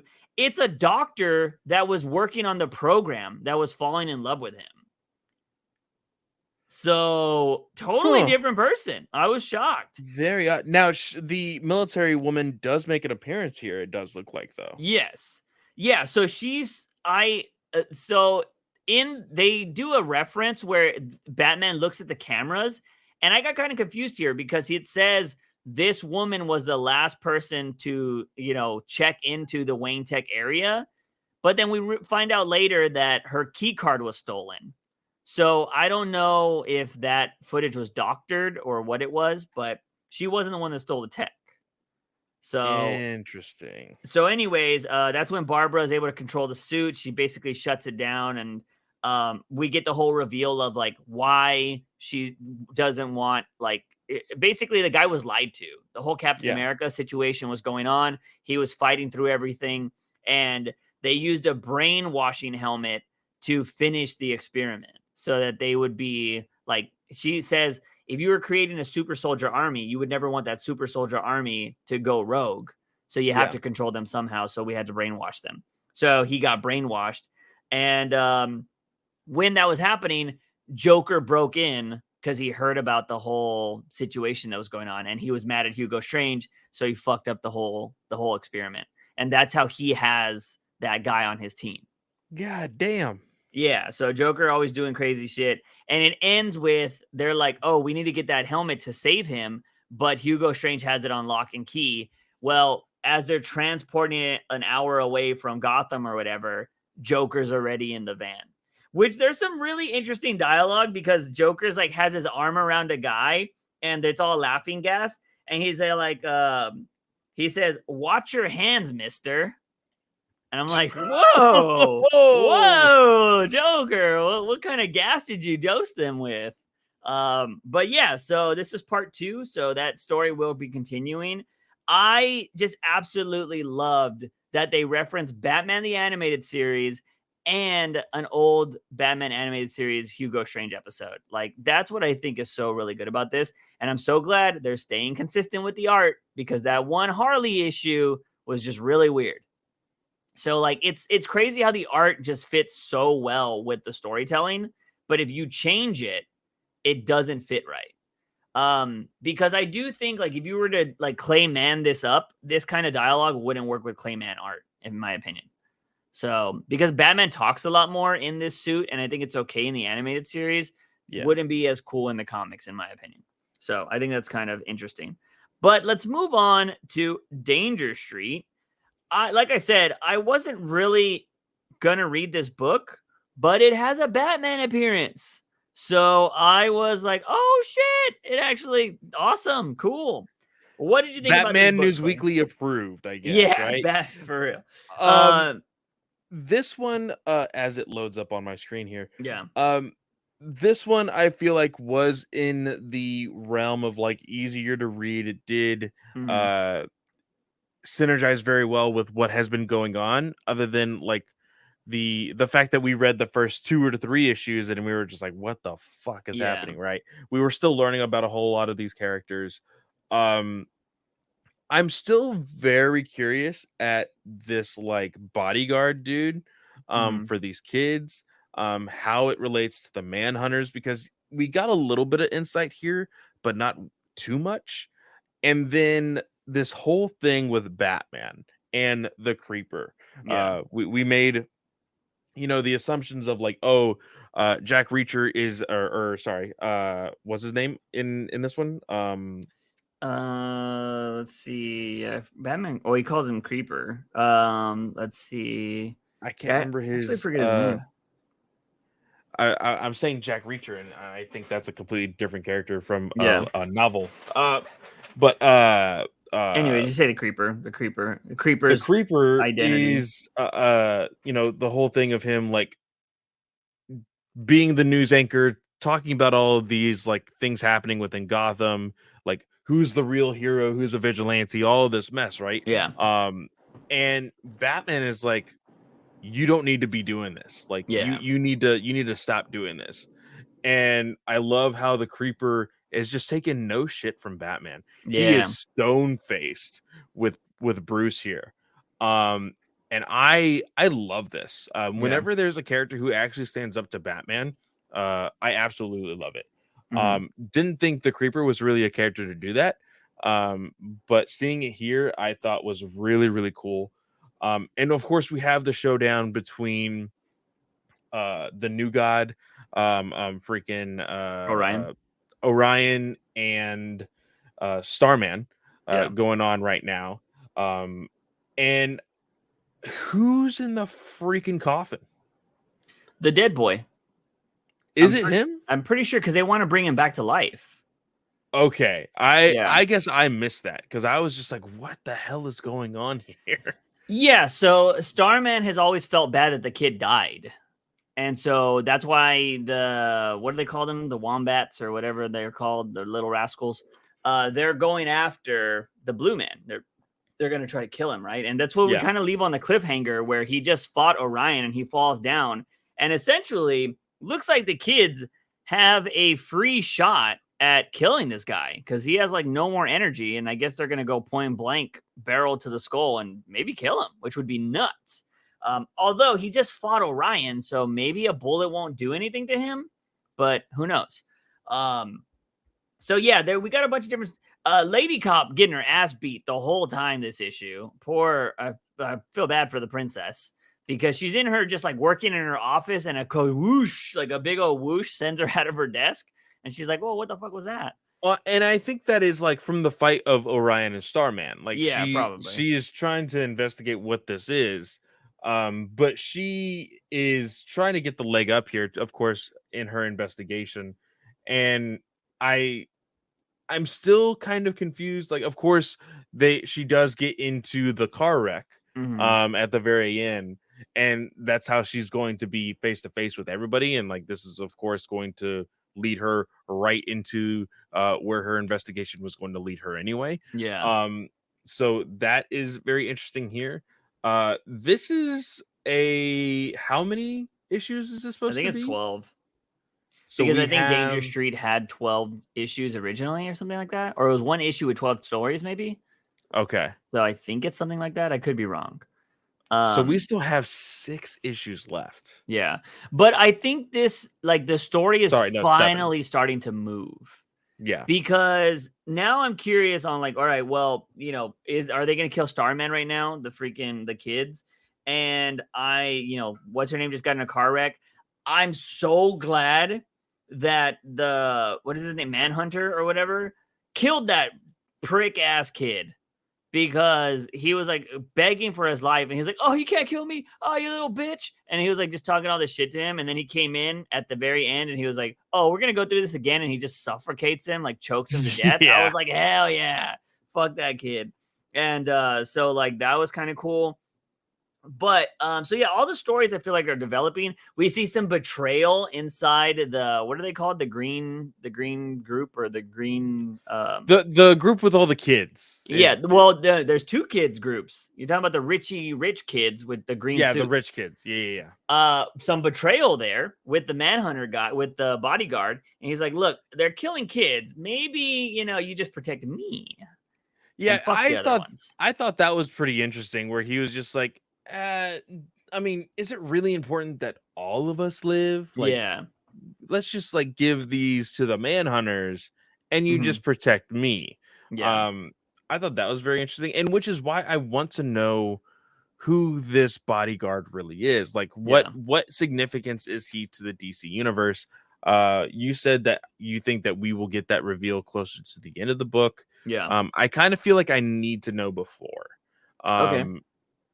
But again, I have to see how the rest of the story like really lines up. It could be revealed next issue because Tom King he is usually somebody that reveals a lot of the secret stuff early on, whereas everybody will hold on until the last issue to reveal an identity. Tom King's more like, issue 4, issue 5 kind of thing. This is issue 5, so maybe we will get that, or maybe we never will. Maybe we'll never know the guy. So it could be a possibility. But with the Creeper Batman scene, I am so intrigued by that because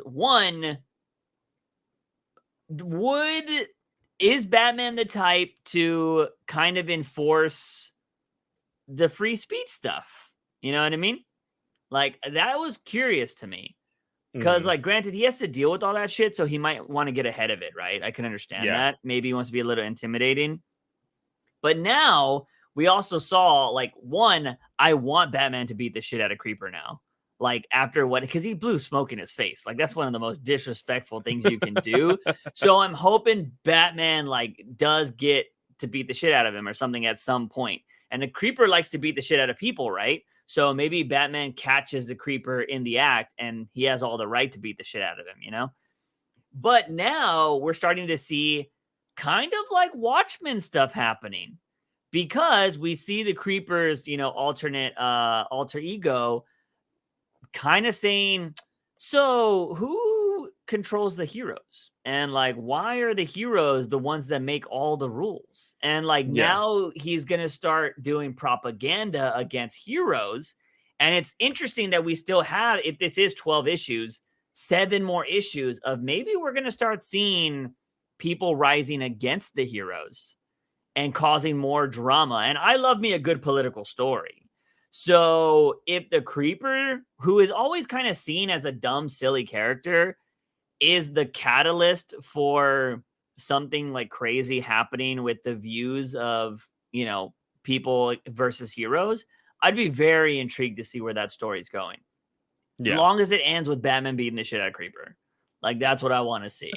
Or this, where Batman, and let me know if Batman would do this, and I think he probably would, he exposes the Anchor for being Creeper. Well, Batman is a fascist, you know, so I think... because I am curious on, like, that secret identity type things, but is the Creeper considered a hero? I feel like Batman, he would unmask other villains. Yeah, he has unmasked villains before. Yeah, so I don't see why he wouldn't. Yeah. But it's very much toting the line because yes, Batman is very much seen as a hero, but he is technically, lawfully a vigilante. Like he is regarded as a vigilante within Gotham. Yeah. Vigilantism, I think, for the most part in the DC universe, is not a crime. Of course, it is very much frowned upon. Yeah. It has gone off and on whether it has been legal in Gotham or not. But like, if you're outing the Creeper, then like someone's got to out you, you know? Well, the thing is, Creeper knows who he is. Yeah. You think he would out him back? But again, it's almost like the whole thing with the Joker in the previous talk with Batman Adventures. Who would believe you? Yeah. Like, especially if you're a villain or a vigilante, like, like it's half and half, because you have the conspiracy theorists that are like, dude, Bruce Wayne would totally fit. Like, yeah. And then you'd have the people be like, Bruce Wayne could never be the Batman, you know? Yeah. So it's a very interesting concept, and I can't wait to see what happens. Yeah, I will say, like I said, when I first started reading this, because again, it was late at night. Anytime I read a book late at night, I'm kind of just like, I'll see the page count, and I'm just like, 30 plus pages. Like, I don't know if I want to read that right now. Which is funny because I'm over here reading manga that's like 60. I'm like, although manga is smaller and quicker, you can read manga so quickly. Like, I can read 10 to 15 chapters of manga. And be like, when's the next one? Where I'm reading like 5 issues of comics, and I'm just like, God damn, I have one more. Jesus Christ. And I think that's because manga, it does the thought bubble thing, but without doing the thought bubble thing. Like, it's just large text. And I believe they change the color of the text to like all black at times if it's like a thought thing, or they do like fucking sparkles or something around it, so you know. And you can just read it so much faster, but they don't really do a lot of like inner dialogue and all that kind of stuff. No, I mean, some do, but it's not to the extent like where it's like 5 boxes and you're just like, oh fuck, this is a lot of text, you know? Yeah. And the dialogue is never long. Like, it's rare that I see a manga character doing like a crazy long monologue, unless it's like an evil villain. But like when I'm reading like Spy Family, that shit is nobody's doing a monologue in Spy Family. So, but I'm intrigued to see where this is going to go. Like, because I love me a good political story. And when I started reading this, I was like, man, this kind of feels like the first 3 issues where it's kind of going slow. And then the Batman thing happened. I was like, what the fuck? I wasn't expecting Batman in this book. And then I just got intrigued from there. And I was like, okay. And I got to say, whether you love Tom King or hate Tom King, I really enjoy that he incorporates at least Batman in a lot of these stories, because he's just being like, oh yeah, you might have forgot, but all these characters exist in the same universe as this guy, And so I really appreciate that. But overall, that is all we got for comics, ladies and gentlemen. Clay, what do you got going on this week, man? We dropped a crazy, was supposed to be 3.5 hours worth of Star Wars Celebration breakdown, along with the Mandalorian episode 7 review, but we chopped it up into 3 episodes. So go check that out at Star Wars Alliance. We took a long time breaking everything down, so we would greatly appreciate it if people go listen to all that. The 3 different episodes are breakdowns of the movie streaming news and animation. Then the second one is publication, that is with the novels, comics, and all of that. And then the third one is the Mandalorian review. Nice. I have been streaming on Twitch and my reaction channel every Friday at 6 p.m. Central Standard Time. The Resident Evil game, which has been pretty awesome so far. So if you guys want to see me play that game, pretty sure a lot of you have probably beat it already. So come join in the chat while I'm playing through it. I will also be chatting about other stuff. So come hang out there. Also, don't know if anybody's going to be at Comic-Con, but I'm more than likely going to be there, depending on if I get a hotel. We did the hotel registration stuff yesterday, and I'm just praying to the Comic-Con gods that I get selected this year, because it's been a hot minute since I've gotten a hotel myself at Comic-Con. And I am going to this Comic-Con being more of an anime fan than I ever have been. So I'm going to be looking at anime shit if they have it. Because I think I need to go to Anime Expo is what I need to do. But I hate the convention center that Anime Expo's at. So I kind of don't want to go to it sometimes. And I've seen it before, and it's fucking packed. Like, it's not great. It's like in the middle of downtown too. Sucks. But anyways, ladies and gentlemen, that is going to be it for this podcast. As always, he is Fanboy Clay. I am Juice Wayne. And remember, Batman is awesome.